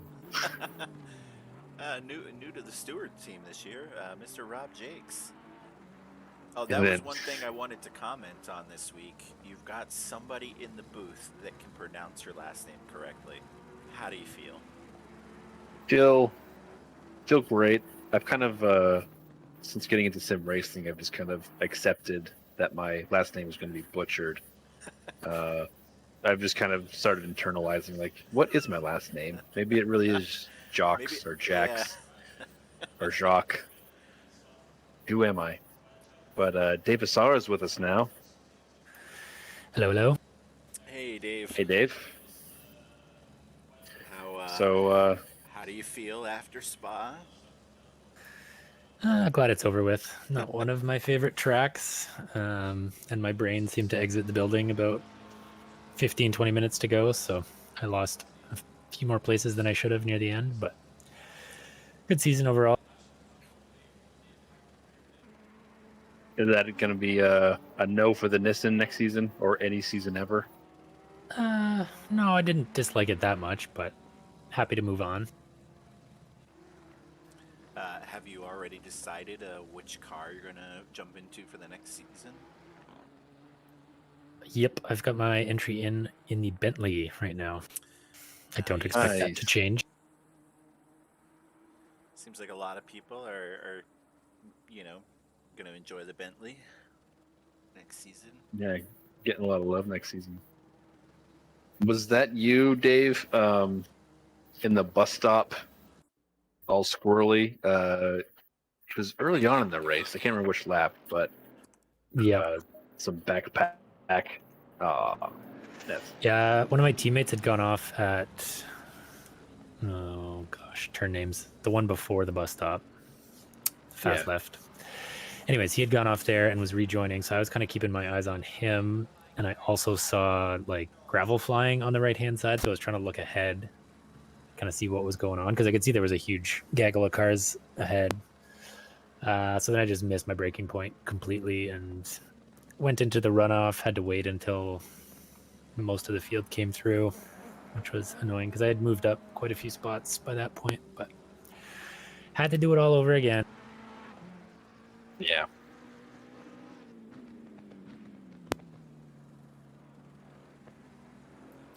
And then I almost died on lap 4, I think it was. I was following one of the Lambos and coming up the Kemmel Straight. I was right under his rear wing, and I heard yellow called, but I figured it was at Eau Rouge or Radillon or something, and we went through there fine. So I thought, oh, okay, we're okay. And then I pull out of the slipstream to go into, again, turn names are blanking right now, at the end of the Kemmel Straight there, and there was a car very sideways in the middle of the track that scared living whatever out of me. It had a brown flag, if you will. Yeah, so I was full brakes on the Kemmel straight, trying to just not hit Aw. anything. So I'll have to clip that one and post that later. But anyways, we're in qualifying here. Yeah, I think for the most part, pretty clean race last split. So we'll see if the red split can do the same this time around.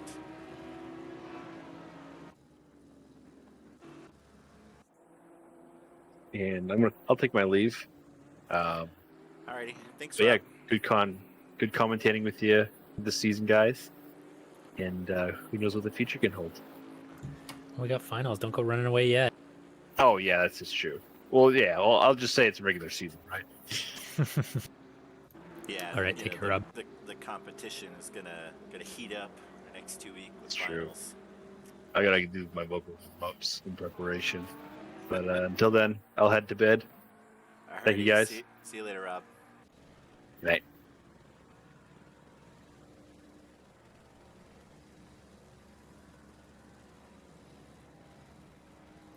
So quite a few cars on track here. There's some gaps, but it looks like most of them are clustered at this point. Yeah. It was trickier to find space in qualifying than I was expecting around here. We had 25 or 6 cars take the start. Even that was I think a you little were up to, dicey like, at points. Yeah, it was surprisingly full grid. I feel like we had some cars show up that hadn't been around for a couple of weeks. And it looks like maybe the same for this split as well. It's like 28 cars, so that's pretty exciting. We'll see how everything shakes out.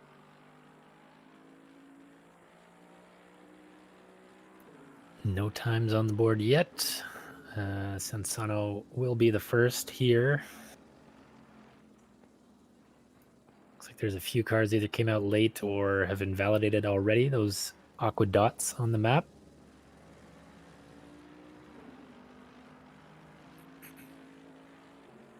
How are the track limits here? Are they forgiving?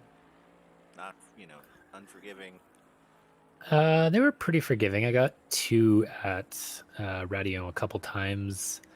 They were closer to in than out, I thought, but it all kind of depends on how you kind of set your banker laps in the game.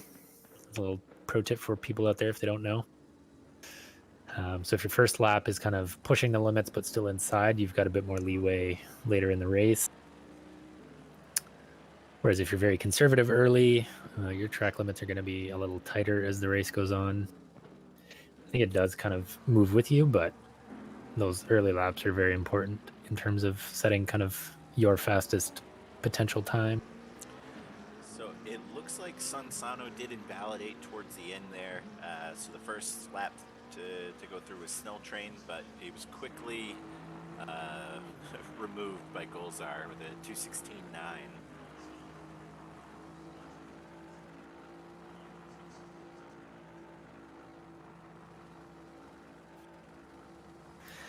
Haven't seen Golzar in a few weeks, I don't think, so making an Yeah. appearance here in the finals. Somebody in chat a couple weeks ago said that he had gotten married, and so he missed a couple of weeks with that.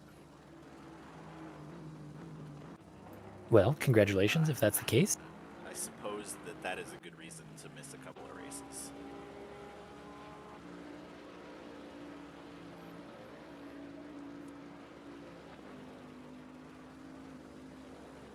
I'm pretty impressed though. So in the last split, it took a couple of laps into qualifying for people to even crack into the 16s, and Golzar was able to do it on his first hot lap.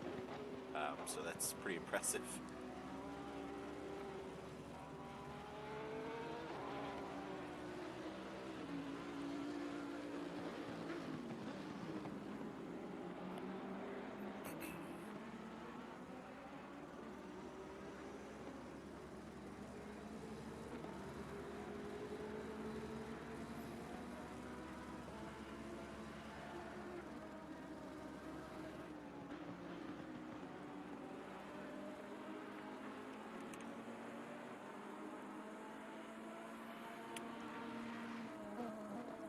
Yeah, I found it took me 2 full laps to get my tires fully warmed up.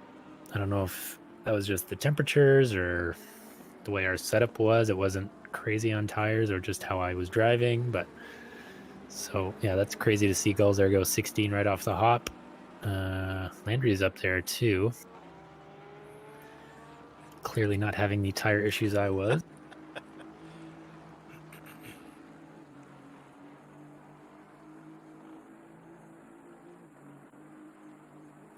Let's see. Looks like we got quite a few drivers sitting around the 218s right now. Just had Carden Lou get pretty close to a 216. He came in at 217.03.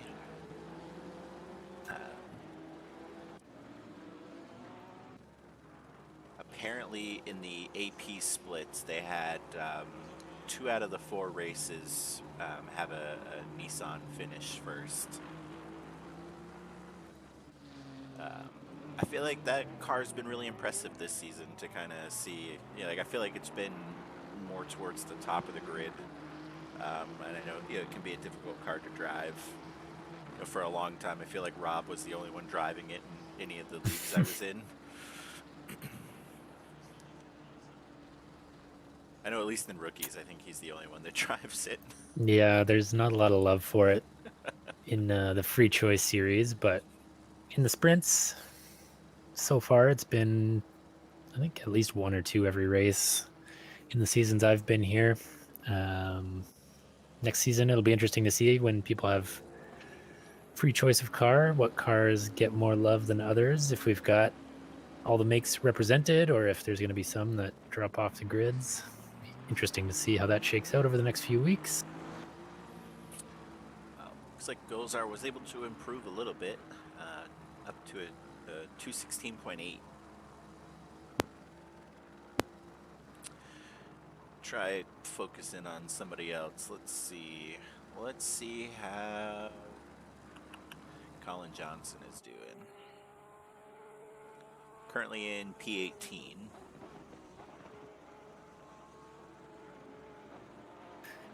The Porsche is one car I do not like around this track. Pouillon especially, I find it's just a nightmare to try and get that rear end slowed down enough and not kick out on you, but we'll see. Is Colin is the fastest Porsche at the moment, or is there someone in the top 6? He is the fastest, it looks like. I know in the last split, I think there were only the 2, Vasquez and Sear, and both of them seemed to have some trouble with the car. So we'll see if Johnson and Stevens can have any better luck in this race.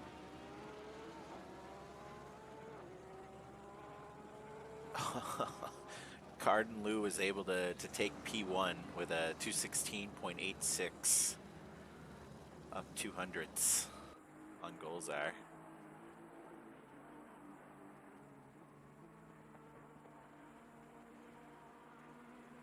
Looks like maybe Golzar is going to get some space between him and Carr. What is that, 833? Who is that? That is Bourdon. Then maybe set him better lap on the next one.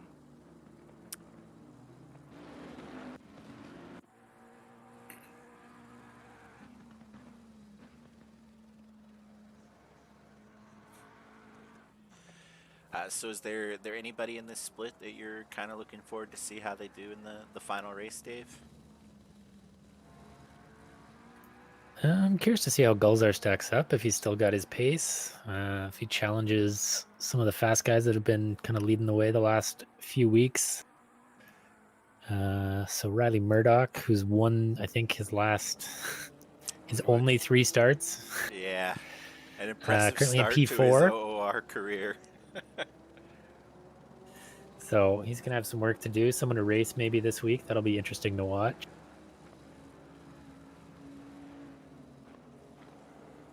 I think Byers has been doing pretty well the last couple of races, so it'll be interesting to see how he does.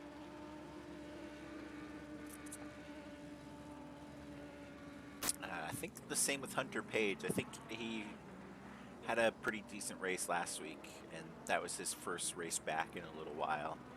So we'll see how he holds up in this one as well.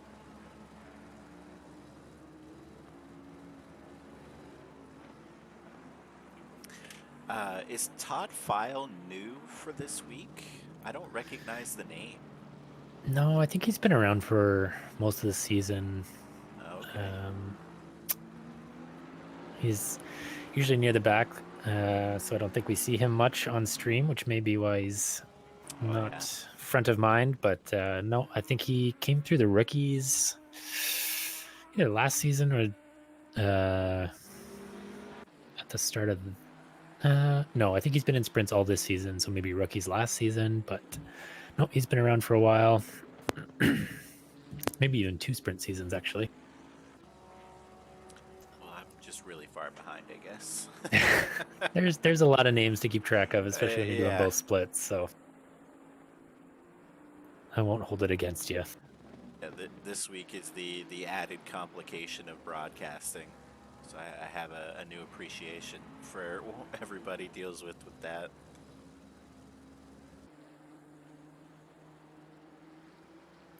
So Gulzar pips P1 again. Keith Briscoe we're looking at now. Where we were. Oh yeah, I'll go back to Briscoe. Sorry about that. Top Lambo at the moment. Currently P13. He is not on a valid lap at the moment, I don't believe. Where'd he go? Looks like he's popped out went wide on a couple of them here. So 18.2 fastest for him at the moment. Cardin Lou, he's almost a 10th and a half up on this lap, so him and Gulls are going to be, duking it out here. It looks like trading tenths, hundredths, thousandths maybe by the end of this session. Just over 1:20 to go, so Lou should get another lap in. Gulzar maybe, no, he's in the pits, so he's going to be done. I feel the like watermark is set. Lou has been, he's usually one of the faster drivers. Seems like the Honda's been doing pretty well here as well. Yeah, Lou won one of his regular seasons. I think last season he was top of his split, so definitely a speedy driver. I don't know if he's done every week this season, so but definitely one of the top runners in this split. He's gonna go again. He kind of lost some time in the back half of that last lap. All right, let's jump up to somebody else. Looks like Byers is currently up about a 10th. Looks like.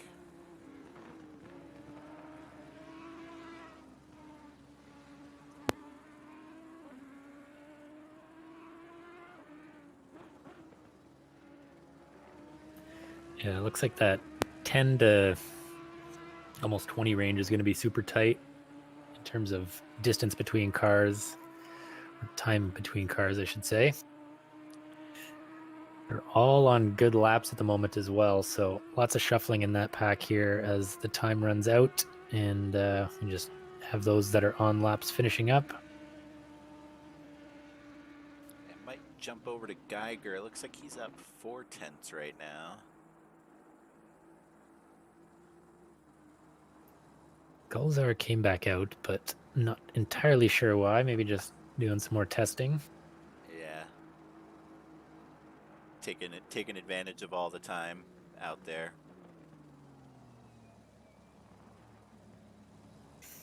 So Geiger up half a second, almost 6/10 now as he comes across the line. It's going to jump him. P9. Yeah, big jump there. Let's see.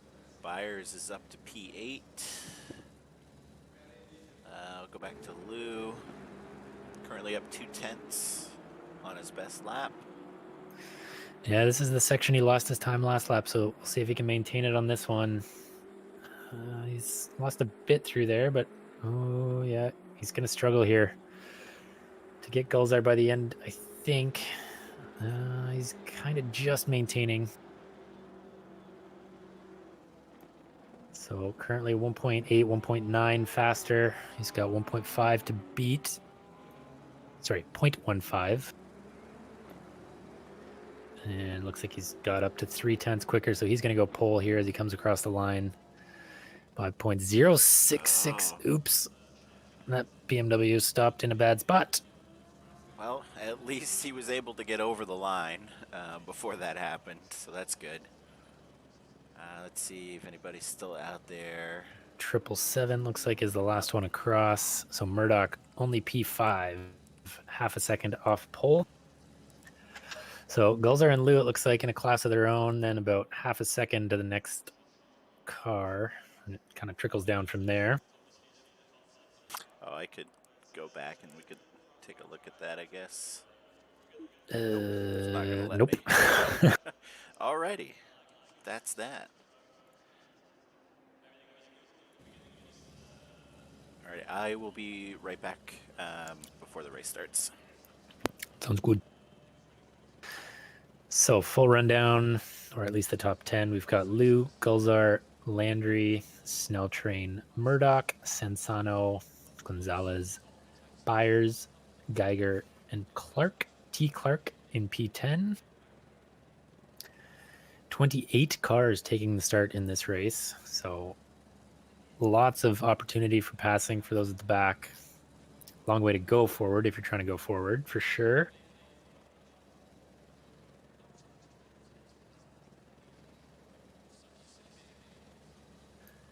So we've got the sprint format tonight, which is just a 1 hour race, one mandatory pit stop for tires, no pit window. So you can just take your stop whenever, unless there is a safety car, I believe. I forget the safety car rules between the two formats. I think we've got all our cars represented tonight as well, except the Jag. Seems like the Jag fell out of favor about mid-season. Alrighty, I'm back. Do we have all our car manufacturers represented here tonight? Ooh, Audi. Do we have Audis down in the bottom? We've got one. We've got Dizon. Dizon, the only Audi on the grid. Poor man. Yeah, the only Audi for the first split teleported to the pits at some point and just sat there.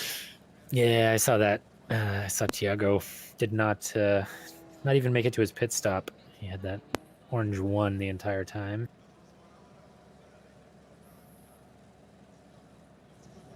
Alrighty, let So- me try and get a good angle here, and I'll have you call the start of the race once they get around. Sounds good.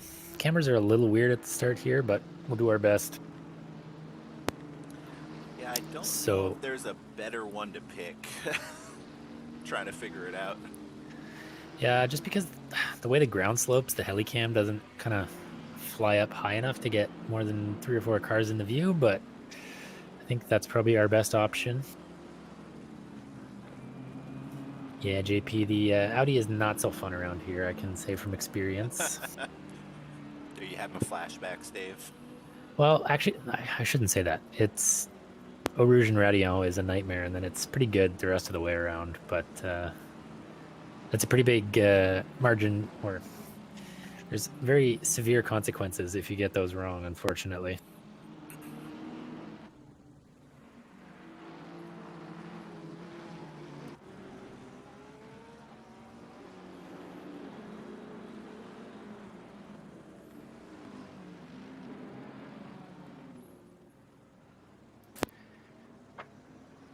So yeah, I think the Jag is the only car that's not on the grid. Did we even ever have any Jags in this split?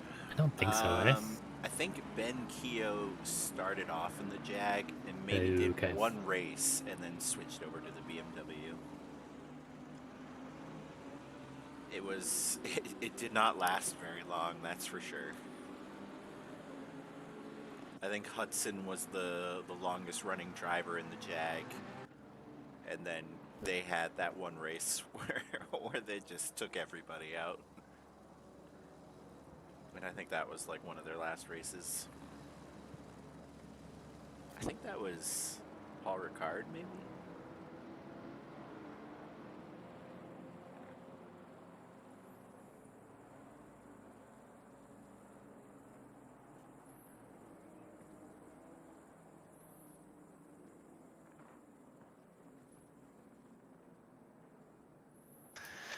So we are double file here for the race start. Nice and early. Try and get everyone sorted out as the back field just joins the pack.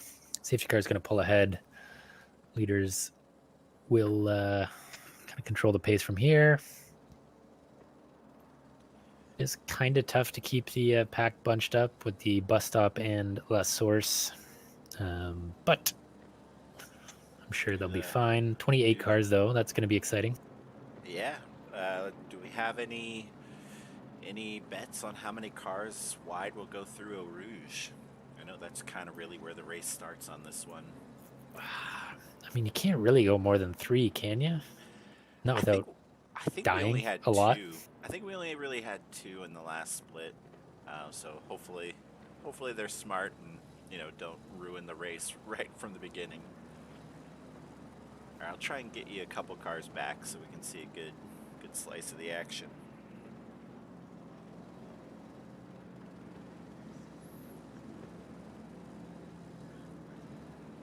Bump up one more to start. So late start line on this track. It's down the hill. So go around La Source here. Technically turn 1 once we're racing, but race start on the downhill. So cars are just going to shuffle out here. Make sure everyone's holding 80 kph. And we will go racing here in just a few short meters.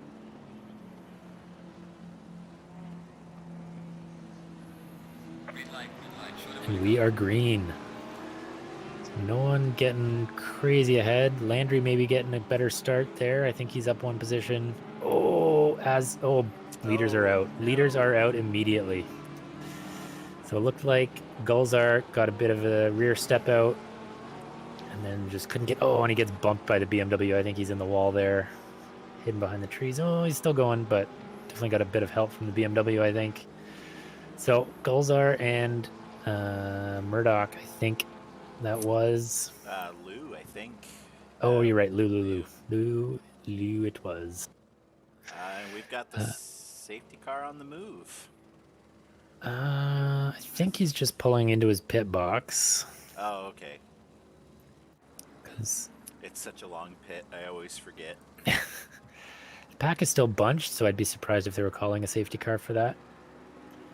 Usually, safety car only comes out. As we see a nice lunge up the inside by Byers. Way better on the brakes there than the Nissan. I think Byers is the Nissan. Murdoch going through. Yeah, Murdoch making moves. I think maybe seeing his opportunity to move up with both Lou and Gulzar falling back.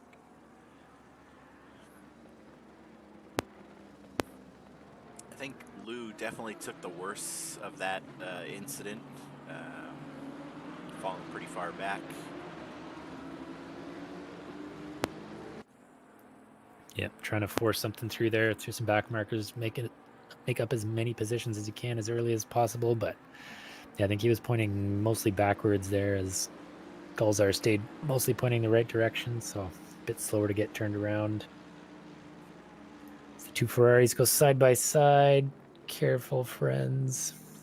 As who would that be? Gonzalez and Clark, I believe. Is it Bourdon and Clark, maybe? We have Aston Audi. around again. Or yeah, Aston. Was that Varnes or Guy? That's Varnes. And turned around. McLaren there having a little bit of trouble too. I think Stevens might have bumped into the rear of, or might have been Johnson and Dizon, I think, coming around the last corner as well. Just a little nose to tail, but both going the right direction still. So very eventful so far. Yeah, quite a bit of changing.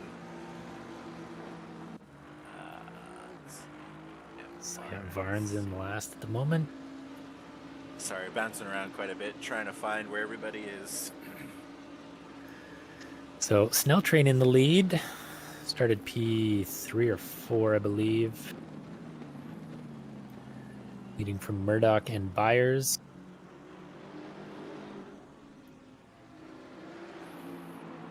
See, Lou's already doing pretty well. He made up quite a few spots already.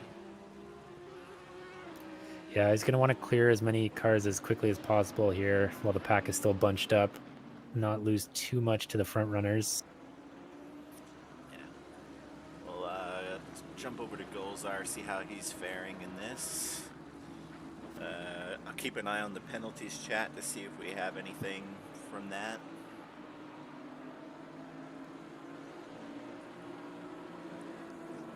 Golzar is getting around Hunter Page there.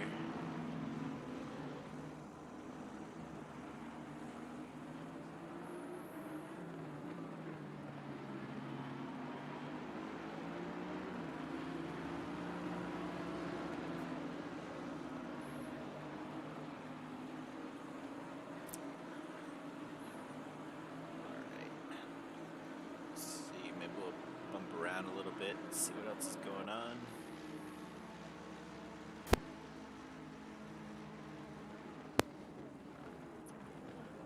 It's like maybe the Ferraris are splitting up a little bit. Marc-Antoine Landry and Gonzalez trying to fight for position here. You know, I think in a lot of the races that we've had this season, the Ferraris have all been pretty tight. Looks like Landry definitely braked pretty late there. Oh no! Don't go three Ferrari wide. sandwich. Don't do it. Oh no! Oh no! Hey, that you know. Oh, no. boy. Oh my god! Brakes, Oh, that is brakes, not pretty. brakes. Man, Oh boy, that was not pretty. that is some carnage. Yeah, let's maybe go back 30 seconds, see if we can catch that. Yeah, I agree with Ducky in the chat there. This third Ferrari just comes in, foot planted, nowhere to go. That door was closing every day of the week. That is brutal. And then yeah, Landry not holding the brakes at all. I think that might have been some retaliation. Well, we hope that's not the case. But you know, luckily the steward got Philip Clark off as well. Might have been maybe had something with Sansano. No, Sansano might have been that McLaren that we saw, or Mercedes we saw off as part of that big accident.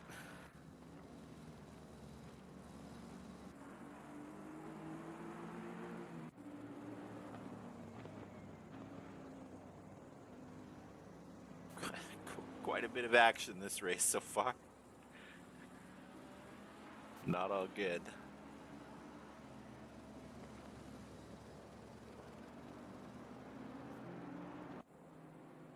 Oh, looks like we're going to be getting a safety car. Yep. So the rare third lap safety car, I don't think we've seen that yet this season.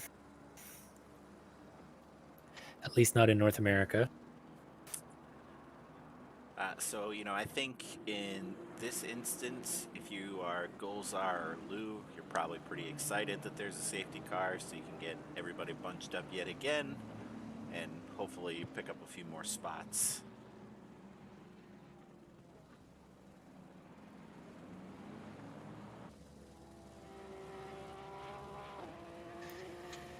So, car coming out of the pits there, just making sure they see. That was Johnson. See the safety car. That's what we need. That would have been pretty bad. So was he in the right to go around the safety car? Probably. Yeah, they'll Yeah. want him to join the back of the pack.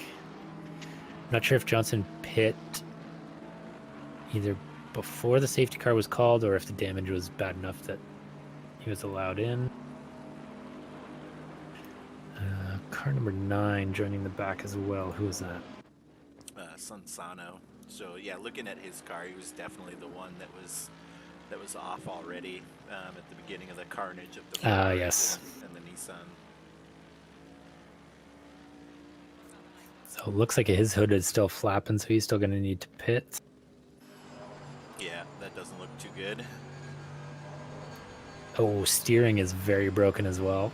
Yeah, that's gonna be a rough lap for him.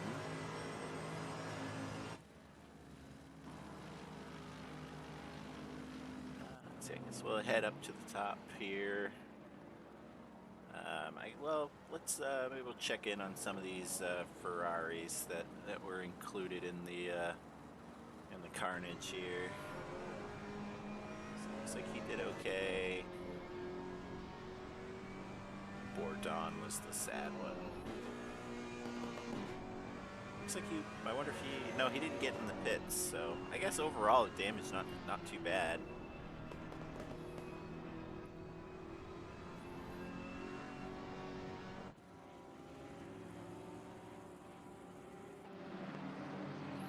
Oh, well, from that angle we can see quite a few dings.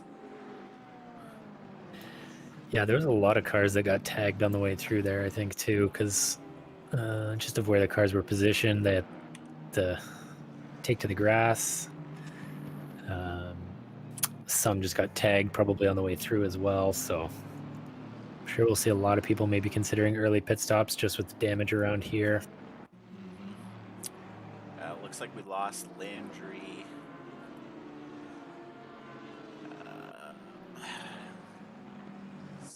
Sansano's got quite a bit of damage.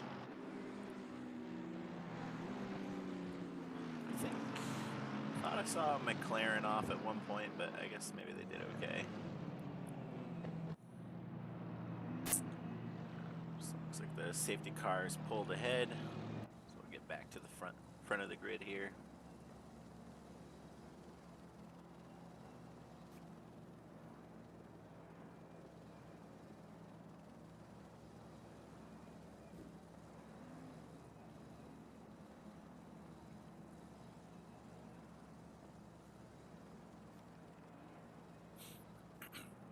I think the stewards are pretty busy. We haven't had anything come through yet. Half the grid's probably called their number by this point. Yeah, quite a bit of communication going on with those guys. Figure out what to do.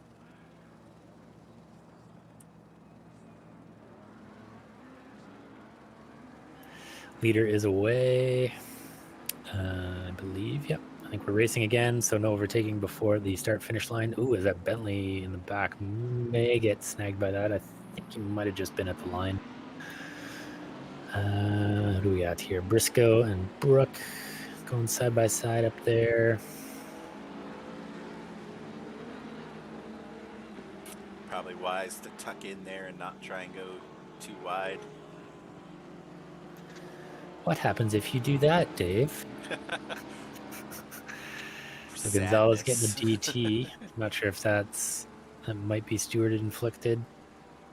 Yeah, I wonder if that's potentially related to the incident, but we'll see. Nothing yet in the penalties chat there.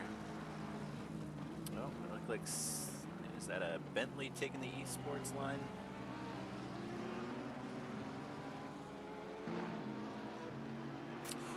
Let's check out what Lou's doing here. A little bit of door banging. Steve Davis, smart racer. I was behind him quite a bit last season. He will not make it easy for Lou. Especially in the BMW. Yeah, it's going to have to be Sector 2 here for the Honda, I think. I don't know that it has quite the grunt to match the BMWs in Sector 1 and 3 on those straights. Oh, as he tries something around the outside, is he going to get far? Oh, no. Smashy. Looks like maybe Davis got a little loose there. Quick replay. Got a bit of help too, I think, once he started sliding though. Yeah. Oh yeah, that's right into him. Yep. Yeah, so I don't think that's too much on Lou in that case. Let's see. Go up to Beeden here.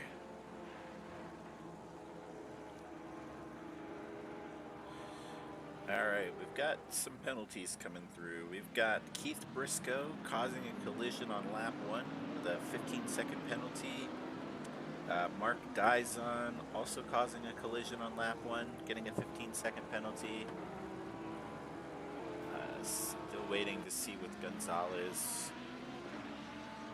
Maybe that was game inflicted.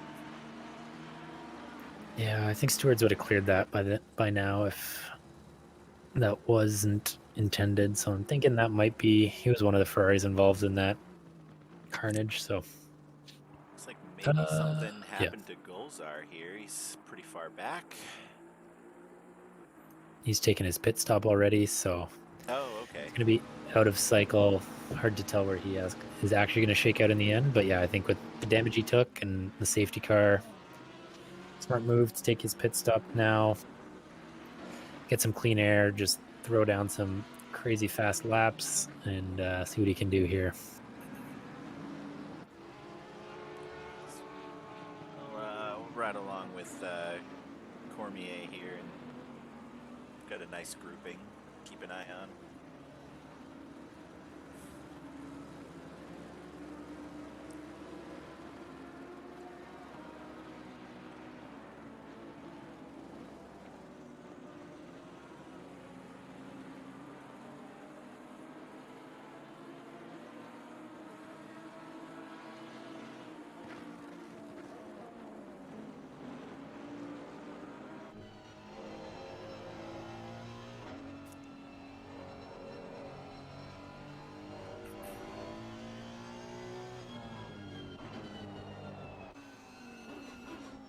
Jump on back here to Dizon.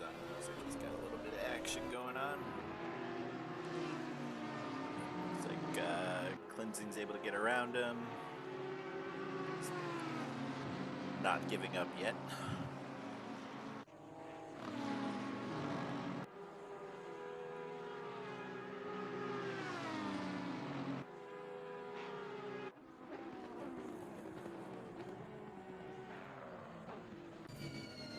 Oh, so Gonzalez was track limits. That's been converted down to a 30-second penalty. He is in the pits though already, so I'm not sure if he might have been running out of laps to serve that, so may have to serve his pit stop now.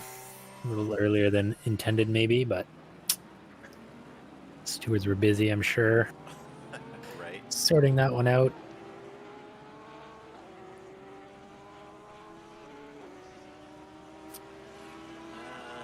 Let's see if we can find some action. We have a car off. I don't see who that is yet. One of the Nissans. 741.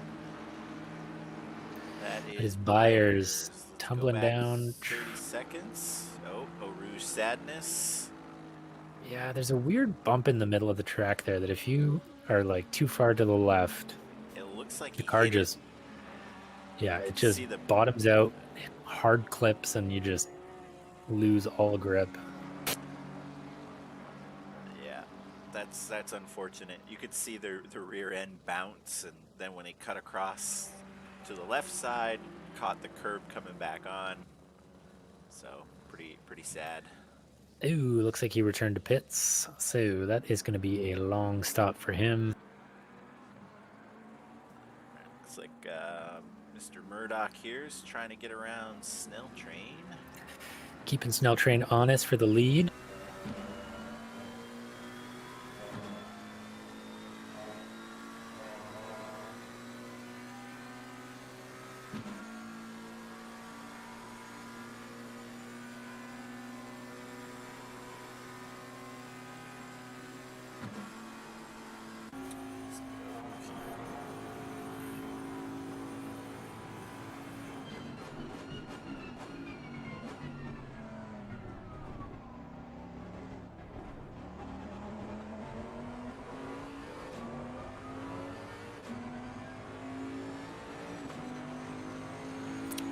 I think we'll stick with these guys at least through Eau Rouge and maybe move on.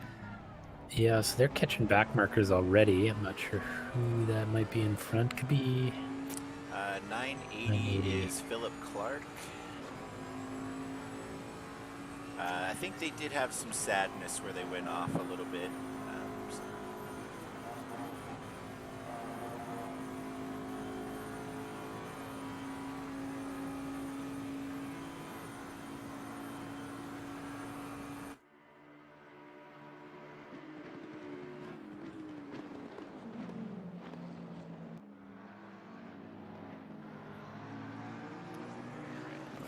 So Yeah. yeah, Gonzalez did serve his pit stop and cleared his 30 seconds when he came in there. So he is green and good to go. Going to jump over to Takis.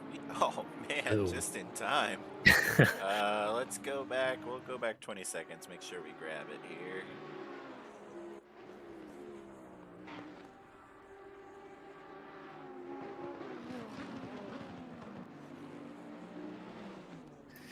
Just a bit too fast, bit too much curb, I think, and then the rear end was not happy.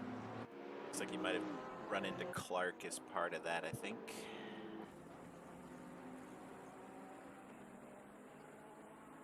Let's see. What else we got going on here? Take a look at Mr. File. Still nothing new for penalties, but I'm guessing maybe a couple more.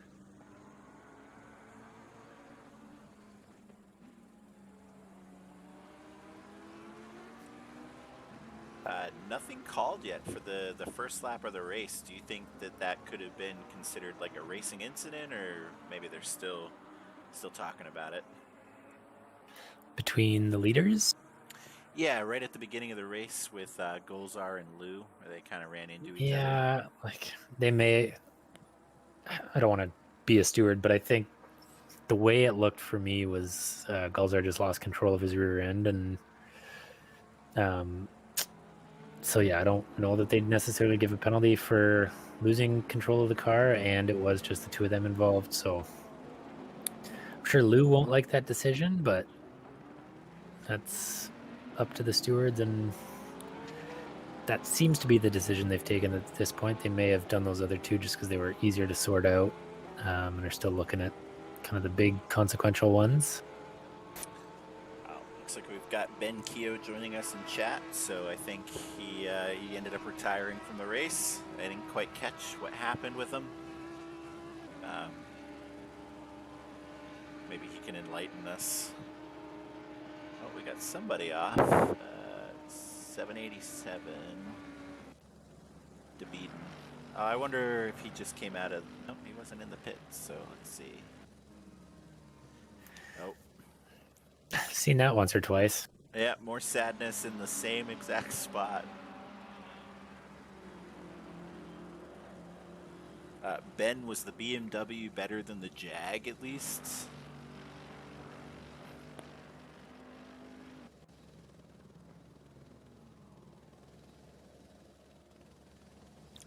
Looks like maybe DeBeaton is going to teleport back.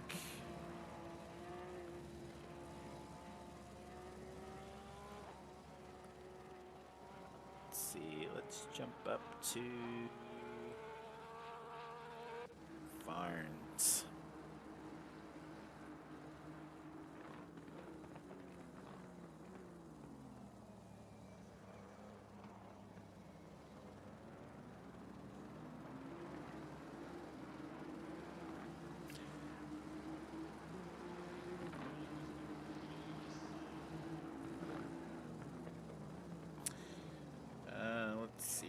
So we do have a penalty coming in for Card and Lou. Looks like on lap 3 they had a collision and they're getting a 10-second penalty for it. And Todd File picked up a track limit drive-through in the meantime as well. So that's the 30 seconds he's got there. P14 at the moment.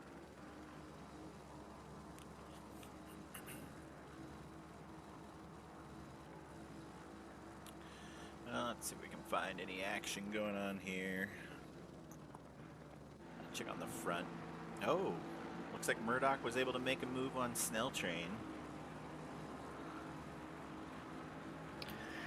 Geiger has joined the party as well. So Snell Train gets past and now has to defend pretty shortly, I think.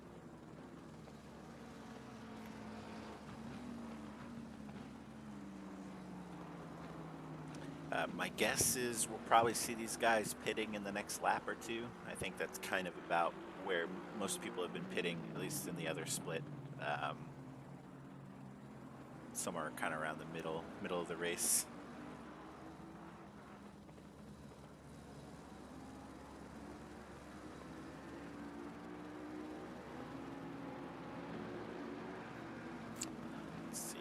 turn the autopilot on for a little bit and see what it finds.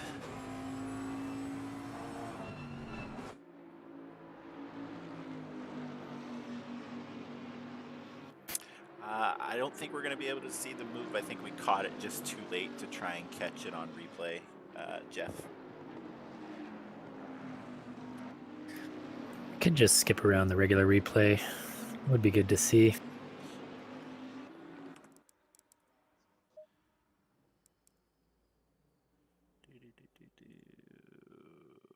I think it was...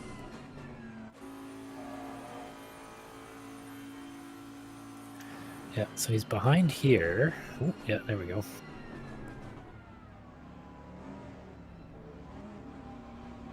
Trying to get a better camera.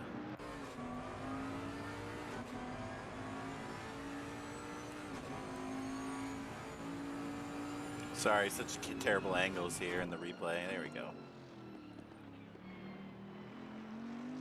Looks like he just kind of Yeah, just had the stuck with speed him around the whole outside. time. Yeah, not bad.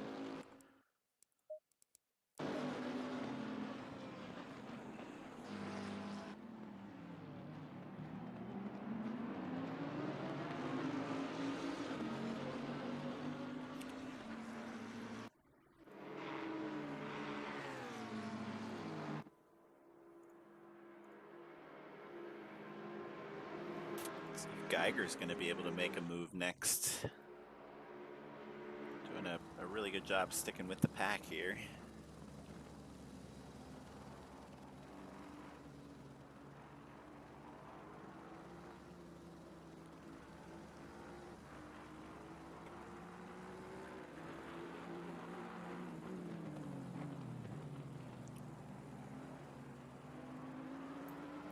And just behind these guys, P4 and 5 look like they're awfully close.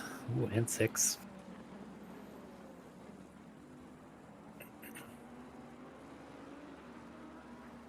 Yeah, I think these guys have been pretty close for a couple laps now.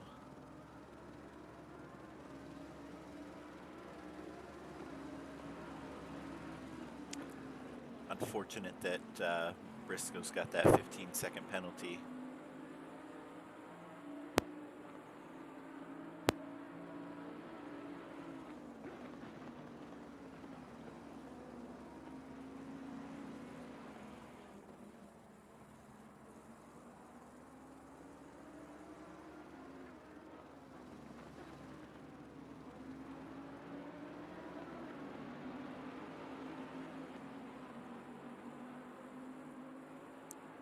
Everybody's pretty spread out now with with all of the incidences.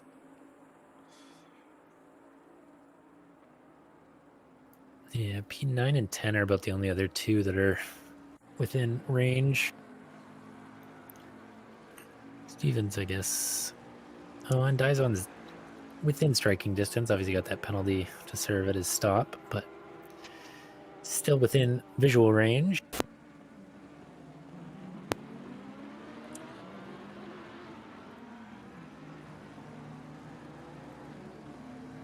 And they're relatively close to Hunter Page as well. Looks like maybe Briscoe decided to take his pit stop.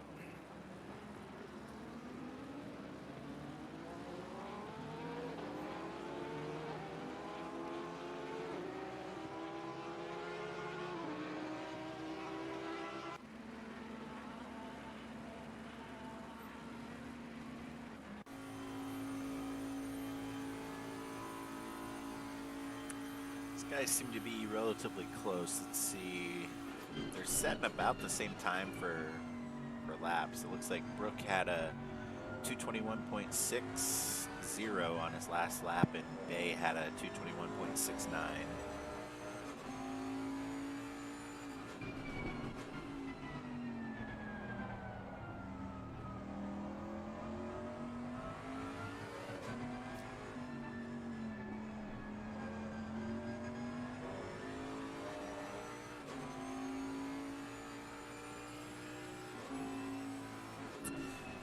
Yeah, Jeff, you missed a little bit of drama on lap 1, but I think most of it was on lap 3, where we had to actually have a safety car. So it looks like those are coming through now. Or some lap 3 penalties are coming through at least. Let's see, it looks like we're getting a 15-second penalty for Bourdon on lap 3. And also a 15-second penalty for Clark, also lap 3. I think that was the Ferrari sandwich in Eau Rouge.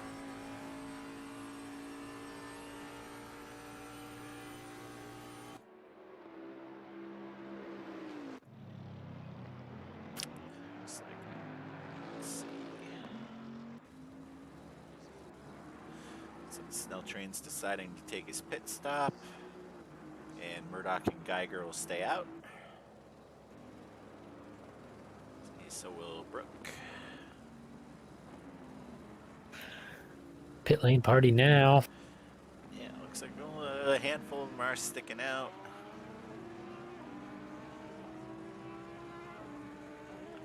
Must be a back marker, that Ferrari in the background.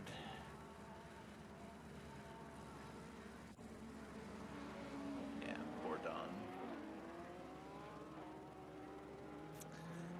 Let's see what we can find here.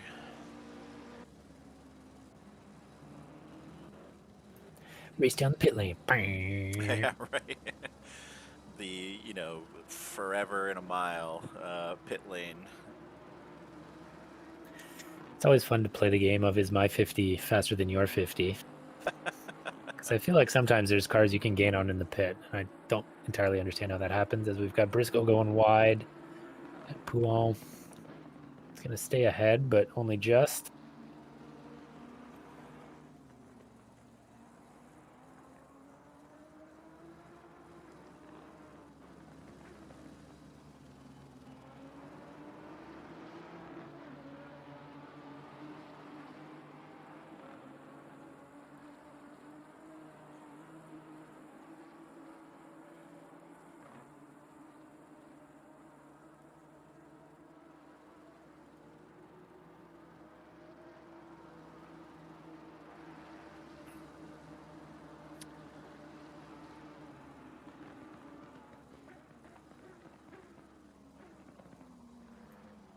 Cleansing right in front of these two as well, so still lots to play for here.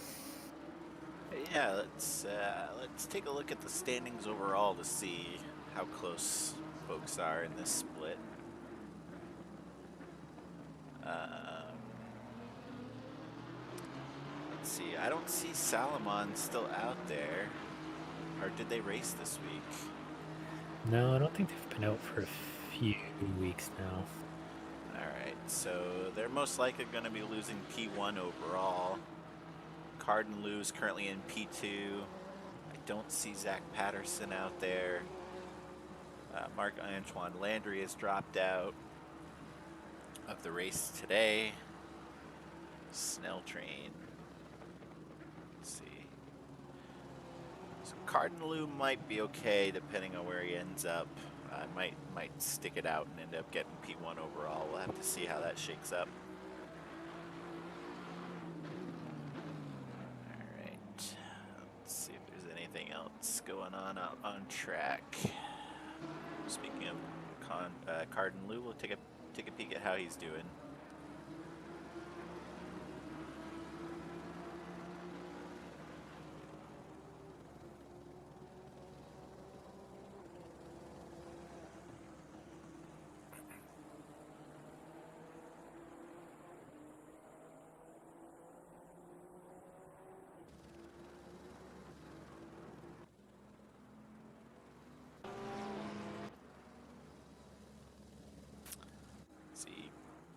Golzar's looks like he's been taking advantage of all the clean air that he's been getting.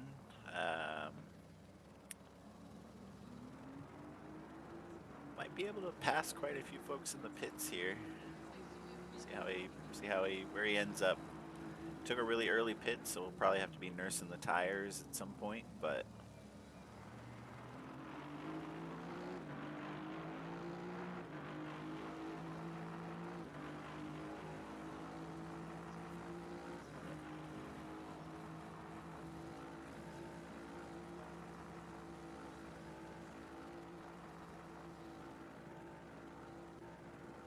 This came out of the pits. Is that Murdoch, I'm guessing?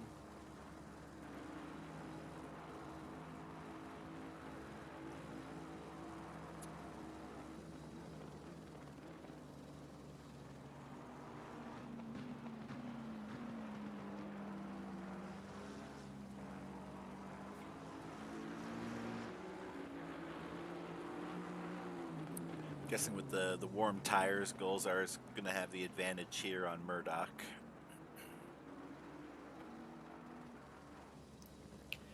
Yeah, I did notice that when I came out for my pit stop, just especially with like people that pitted a lap later than me or whatever, you kind of do have that advantage early, so it'd be key for Golzar to take advantage of that here. It's a heck of a recovery though so far. Still 25 minutes to go. Obviously, Golzar, I think he pit with like 50 minutes to go in the race, 45 maybe. Yeah. His tires are going to be something to consider near the end of this one, but I'm sure he's capable of managing that.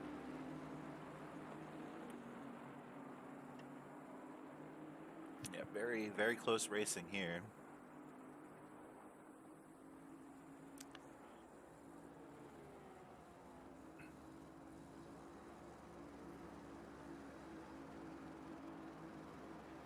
So Johnson in the provisional lead at the moment. I thought he would have been way behind, but I think so. He pit early, and then was able to pretty much go full speed with the safety car to try and get caught up. He's got did he clear his mandatory under the safety car? Is that what happened? I think he got in before the safety car was called because he was coming out of the pits as the safety car was lining up. Yeah. To catch the traffic. Looks like they're going to be able to get around Geiger on his way out. So let's take a look at Mr. Johnson here.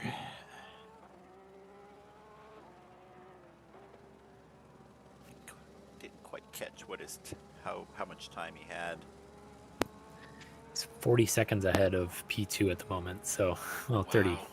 31 seconds. Let's see. His last lap was a 2:21.2, and Golzar was a 2:19.0. So Golzar's definitely got the pace. So I think we'll see him close the gap.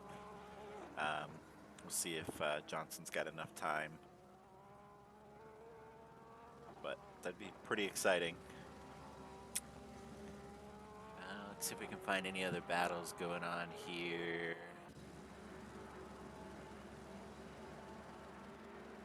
Got a little bit here with P16 through 18. Clark looking to make a move on Spect. Spect having to leave mid-turn. I think it got caught over the turn there.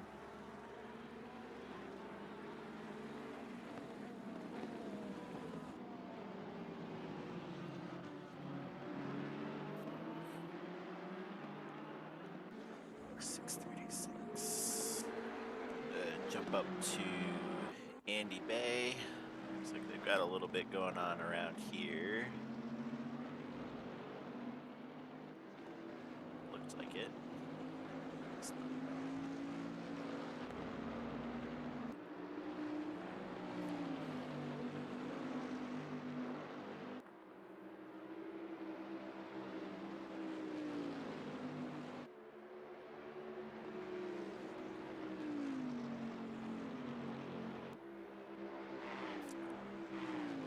These guys are a little more spaced out than what they looked like on the track map.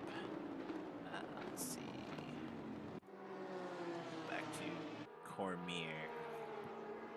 Relatively close battle with Weeks.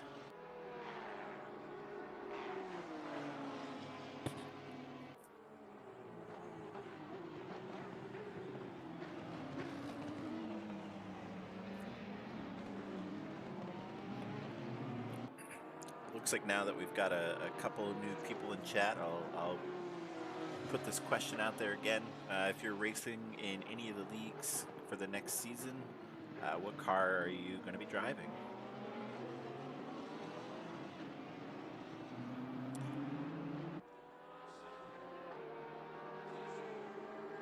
hasn't pit in the top 10? I think everybody has pit. Yeah, everybody on the grid has pit at this point, except the safety car, which I would not expect to pit. So everyone's done. We've got a few penalties hanging out still, as they were given after their pit stops. There's a few people that have pit that have served penalties they've gotten earlier in the race. So that's shaking things up a bit, but It's like Weeks was able to get around Cormier, but with the 30-second penalty, gonna bring him back quite a bit by the end. Let's see. Towards the top here, we've got Johnson, who just put in a 2:21 on his last lap. Let's see what he does on this one. Still 2:21. Murdoch had a 2:17.8 on his last lap. So catching up pretty nicely there.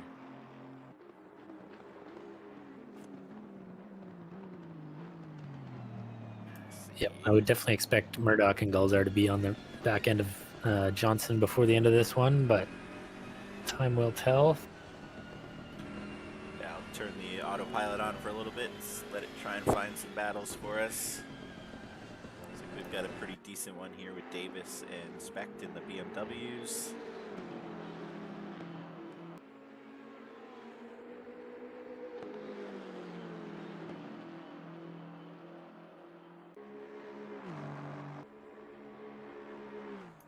Gulzar in a bit of a gap right now, 2.5 seconds ish behind Murdoch, but closing in.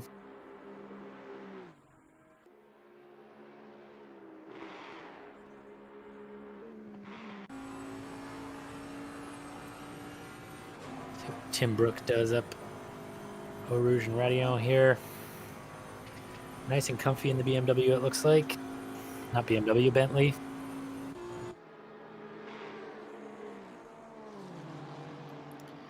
We've got Lou chasing down Varnes and Briscoe still. Let's see, it looks like he's got about a second up on them on the last lap, so probably gonna be catching up here. Looks like it anyway. Varnes has been behind Briscoe for quite a while now, so looks like he doesn't quite have the pace to get by Briscoe, but we'll see if Lou kind of mixing it up in here is going to create an opportunity for either one of them to either for Briscoe to run away a bit more or for Varnes to kind of open the door for him as Lou maybe gets through.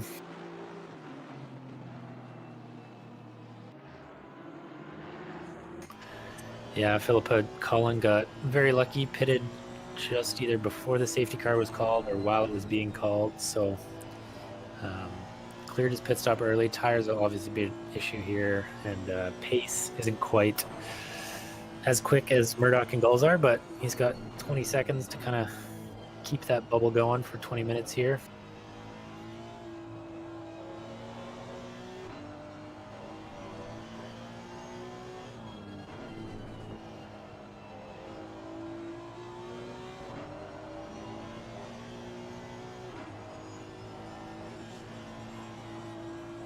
As Lou goes very wide. A little wide there. There.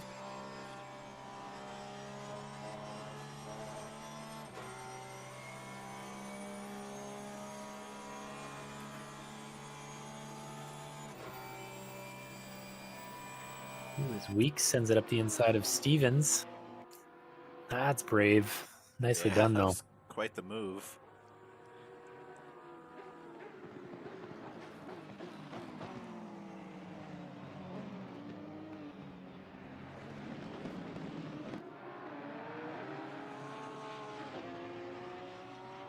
So Weeks gets through, but he still got that 30-second penalty. So just Stevens doesn't have to push too hard, just kind of stay there, and that won't reverse things too much.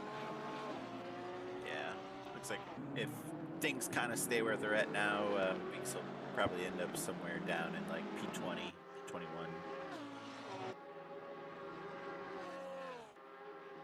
Yeah, I don't think Simon showed up for this race, Philippa.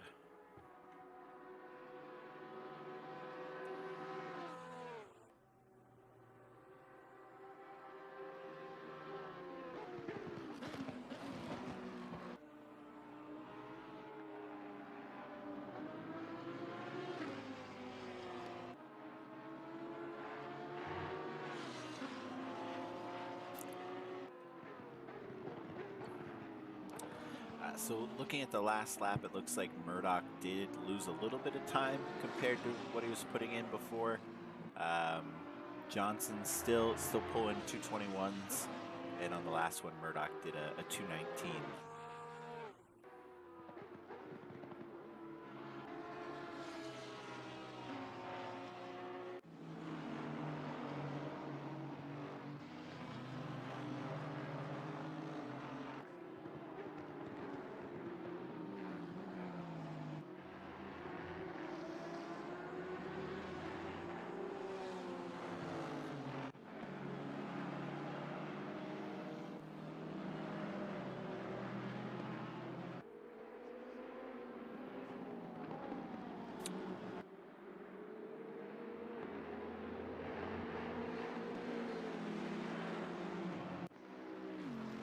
I'm afraid to comment too much on Johnson. I don't want to, do anything with this, commentator power.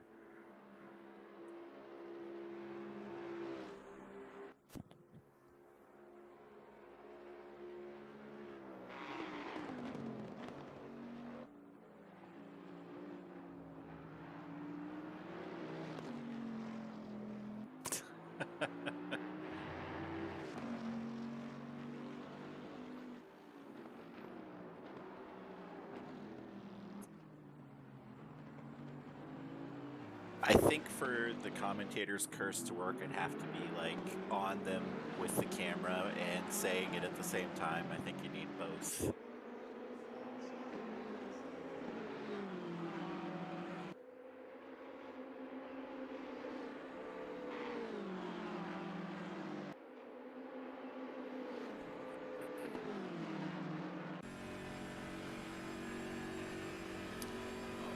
Clark's looking to make a move here on Davis. Currently side by side. Gonna be able to make it stick.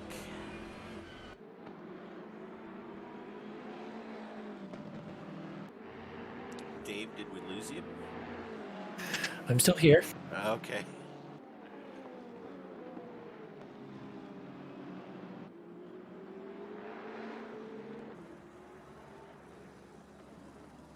Dave was off doing the counter curse, I think, for Johnson. Ooh, bad lap, last lap for Johnson. Ooh, a 223. Ouch. So down to 14 seconds gap now to P2. And Murdoch put in a 218.06. Turn off the autopilot and jump up to Murdoch and try and see what he sees here.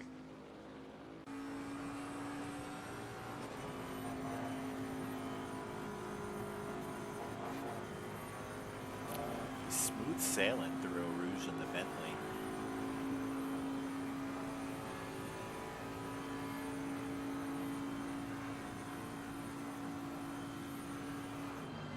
Looks like Yeah, Johnson. that looks. Oh, sorry. Go ahead. Looks very comfortable up the hill there. Not a lot of counter steering or anything needed by the driver. Looks like Johnson does have a couple of blue flags behind him to, you hope they get out of the way for Murdoch, but, we'll see. We'll see what happens there. I wonder if that's potentially what slowed Johnson down on his last lap, getting around those guys. Maybe.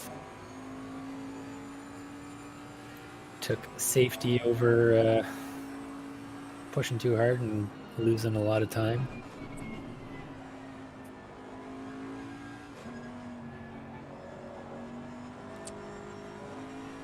Let's see what we can find.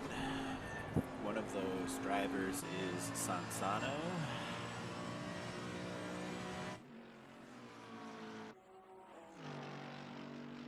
And File as well.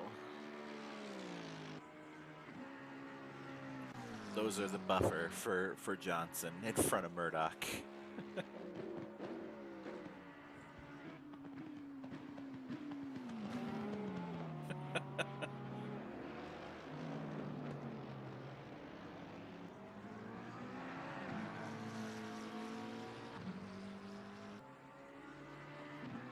Jeff, you're a little biased on the Bentleys. I don't know if we can take your word on that.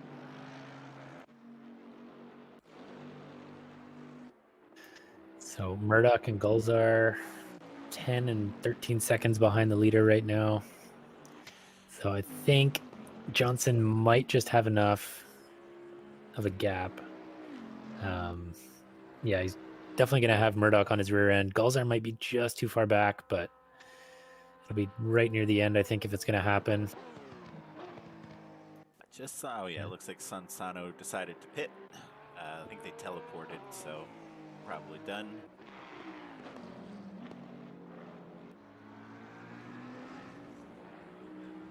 I guess knowing that we're going to be up towards the front for the last lap or two, we'll bounce around the rest of the grid here, see how everyone else is doing. Looks like Lou's getting close to cleansing here.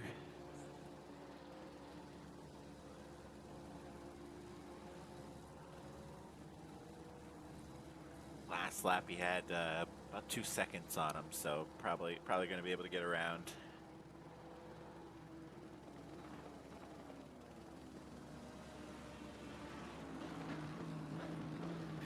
Yeah, Grant's a smart racer, though, so again, won't make it easy on him getting through. Obviously, pace will outperform smarts at some point, but Oh, lost it a little bit there, and that was enough. yeah, I had issues with that corner too. There was not every other lap, but the odd lap, I would just completely sail deep in that braking zone. I felt like I was braking at the same spot, but looks like Grant had similar issues. All right, let's go back here. See if there's anything going on.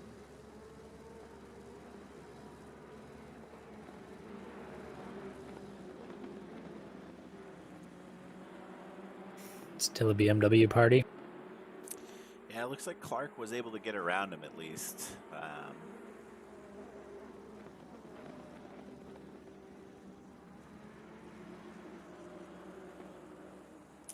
And looking at the gap, Murdoch is getting close.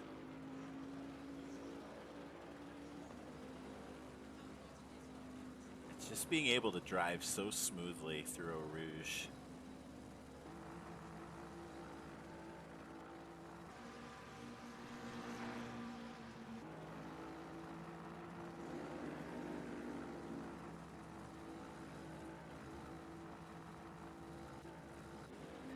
Yeah, I'm sure Collins' tires are not so happy with him now, being probably 50 minutes old, 40 some minutes old. Yeah, he pitted really early.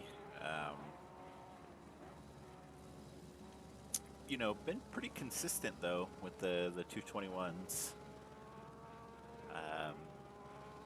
We won't focus on it. We don't want to cause any issues here. Let's see. I don't think we've had any new penalties come out. It's been pretty clean for the second part of the race.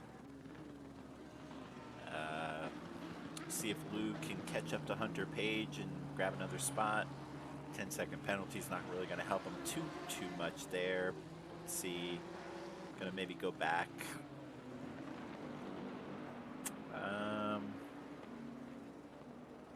5 spots maybe.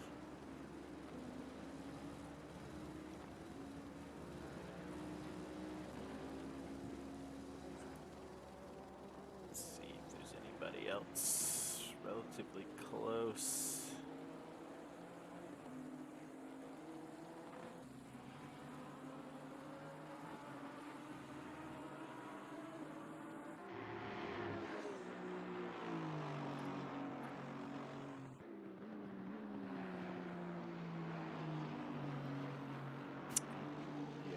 See, looks like Murdoch has cut the gap down to 3 seconds. So he is well within visual range now. Yeah, he's there.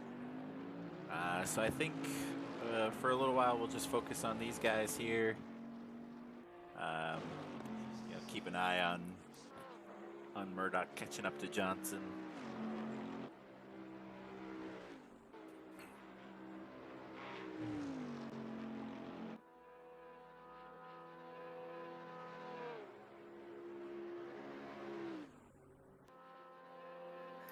We see Gulzar coming up onto the Kimmel Straight just in the background as well. So 5 seconds behind Murdoch.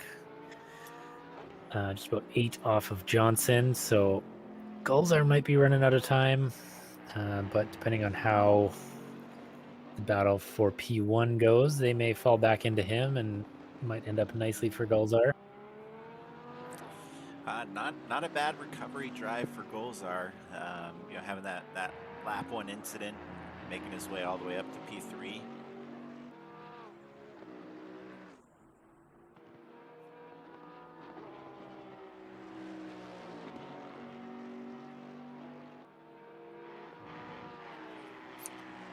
Jeff, he ended up pitting just before the safety car came out and managed to get out just in time to have that whole time to catch up, basically, while they did the safety lap.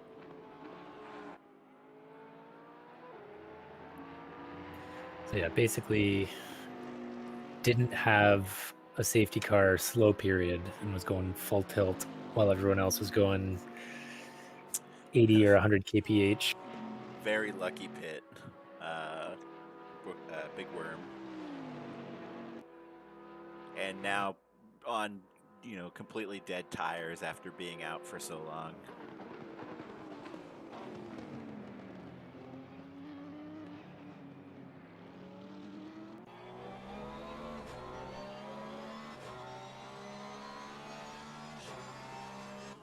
For this, I want to be a little bit higher up.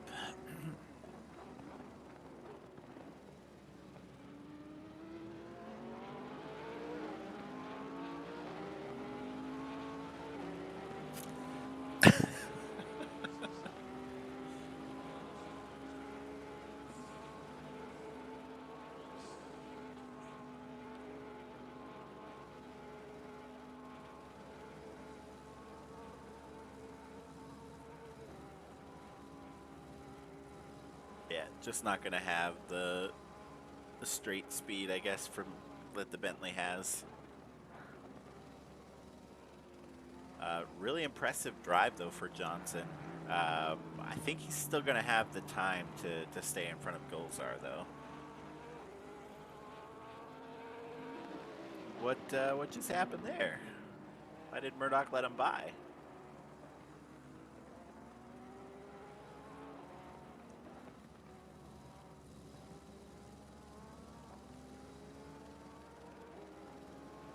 Oh, okay. Gain position off track. That one was done on track. Murdoch is into the lead. Johnson now got to worry about Gulzar in behind. 5 or 6 seconds. That's going to be his focus now. I think P1 is off to the races. So it's just about maintaining that P2 now. It's got one more lap as they come across the line.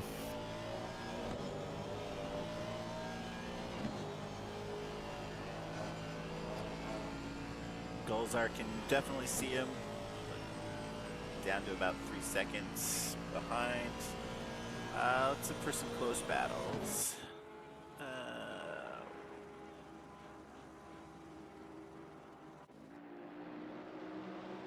Let's see. Looks like Lou is still trying to make his way around all these Bentleys.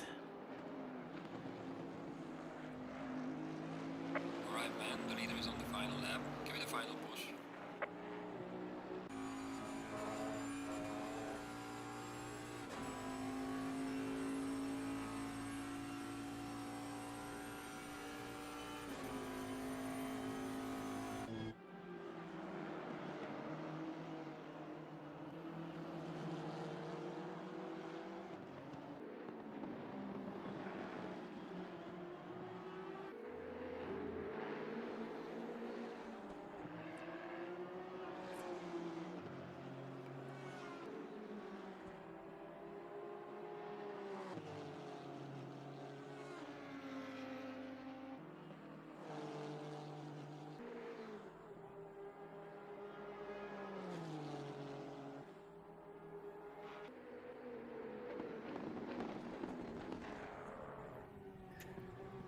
Goals are 2.5 seconds back. 1.5 actually now. So Johnson very much at risk. Yeah. They are on the last lap, or actually no, they're coming around here. Actually, yes, they are on the last lap as the timer's about to run out. See if Oh, Johnson that's where they were. can hold it. It's going to be difficult.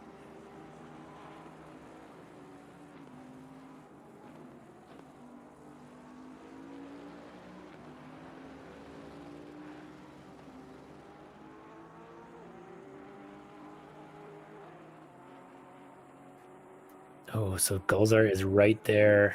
Maybe got a better run. Poor Porsche doesn't have the straight line speed.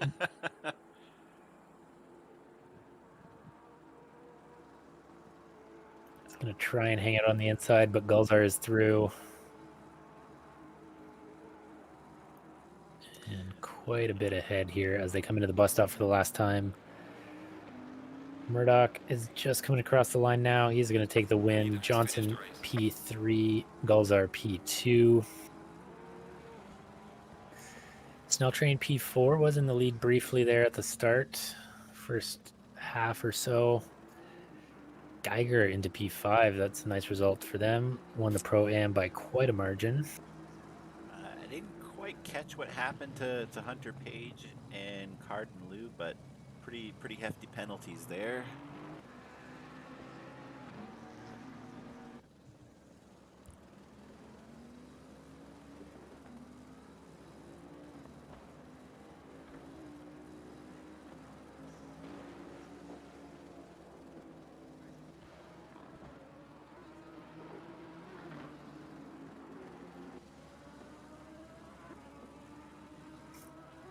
Takis Weeks comes across with his 30 seconds. We'll see where he shakes out in the end.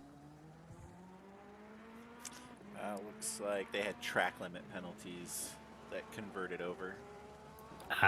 So yeah, Liu had a 5 or 10, I guess. Time penalty existing, so that'll be the 40. Page track limits, just the one. So Philip Clark is the last one to come across here. Quite a ways, all on his own. All right, I'm gonna jump to the timetables so we can try and catch those before people start bouncing.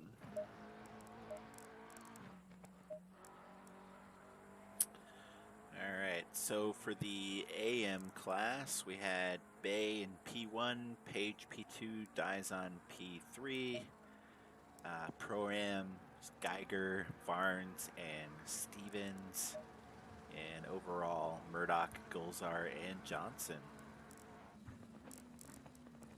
Is Johnson? Oh, so Johnson's a pro. Yep. Solid race from him this week. Really got lucky on the safety car, and made it last for quite a while. Get rid of the chat there. Not some pleasant conversation going on there. Green light, give it all you can. So there we go. Not bad. Not a bad week. So that wraps up the final race of the regular season. Join us next week as for the finals, we go on to the Nürburgring, I believe. Yep. Nürburgring first and Barcelona second, I think, is the final round of the final. Oh man, that is cruel going to Barcelona for the final, but I always have trouble at that track. I don't know about you, Dave. It's tough. Yeah, I've had some good races. I've had some bad races. One thing to note is for those of you that raced in this or the split previous, just keep an eye on the announcement channels as the entry lists for the finals will be posted shortly, I'm sure. So not everyone makes it to the finals. In North America, you've got a better chance just because we've only got the 2 splits, but keep an eye out for that and more details on the format as well. Otherwise, we will see you then. Alrighty, see you guys later. See you next week. Alrighty.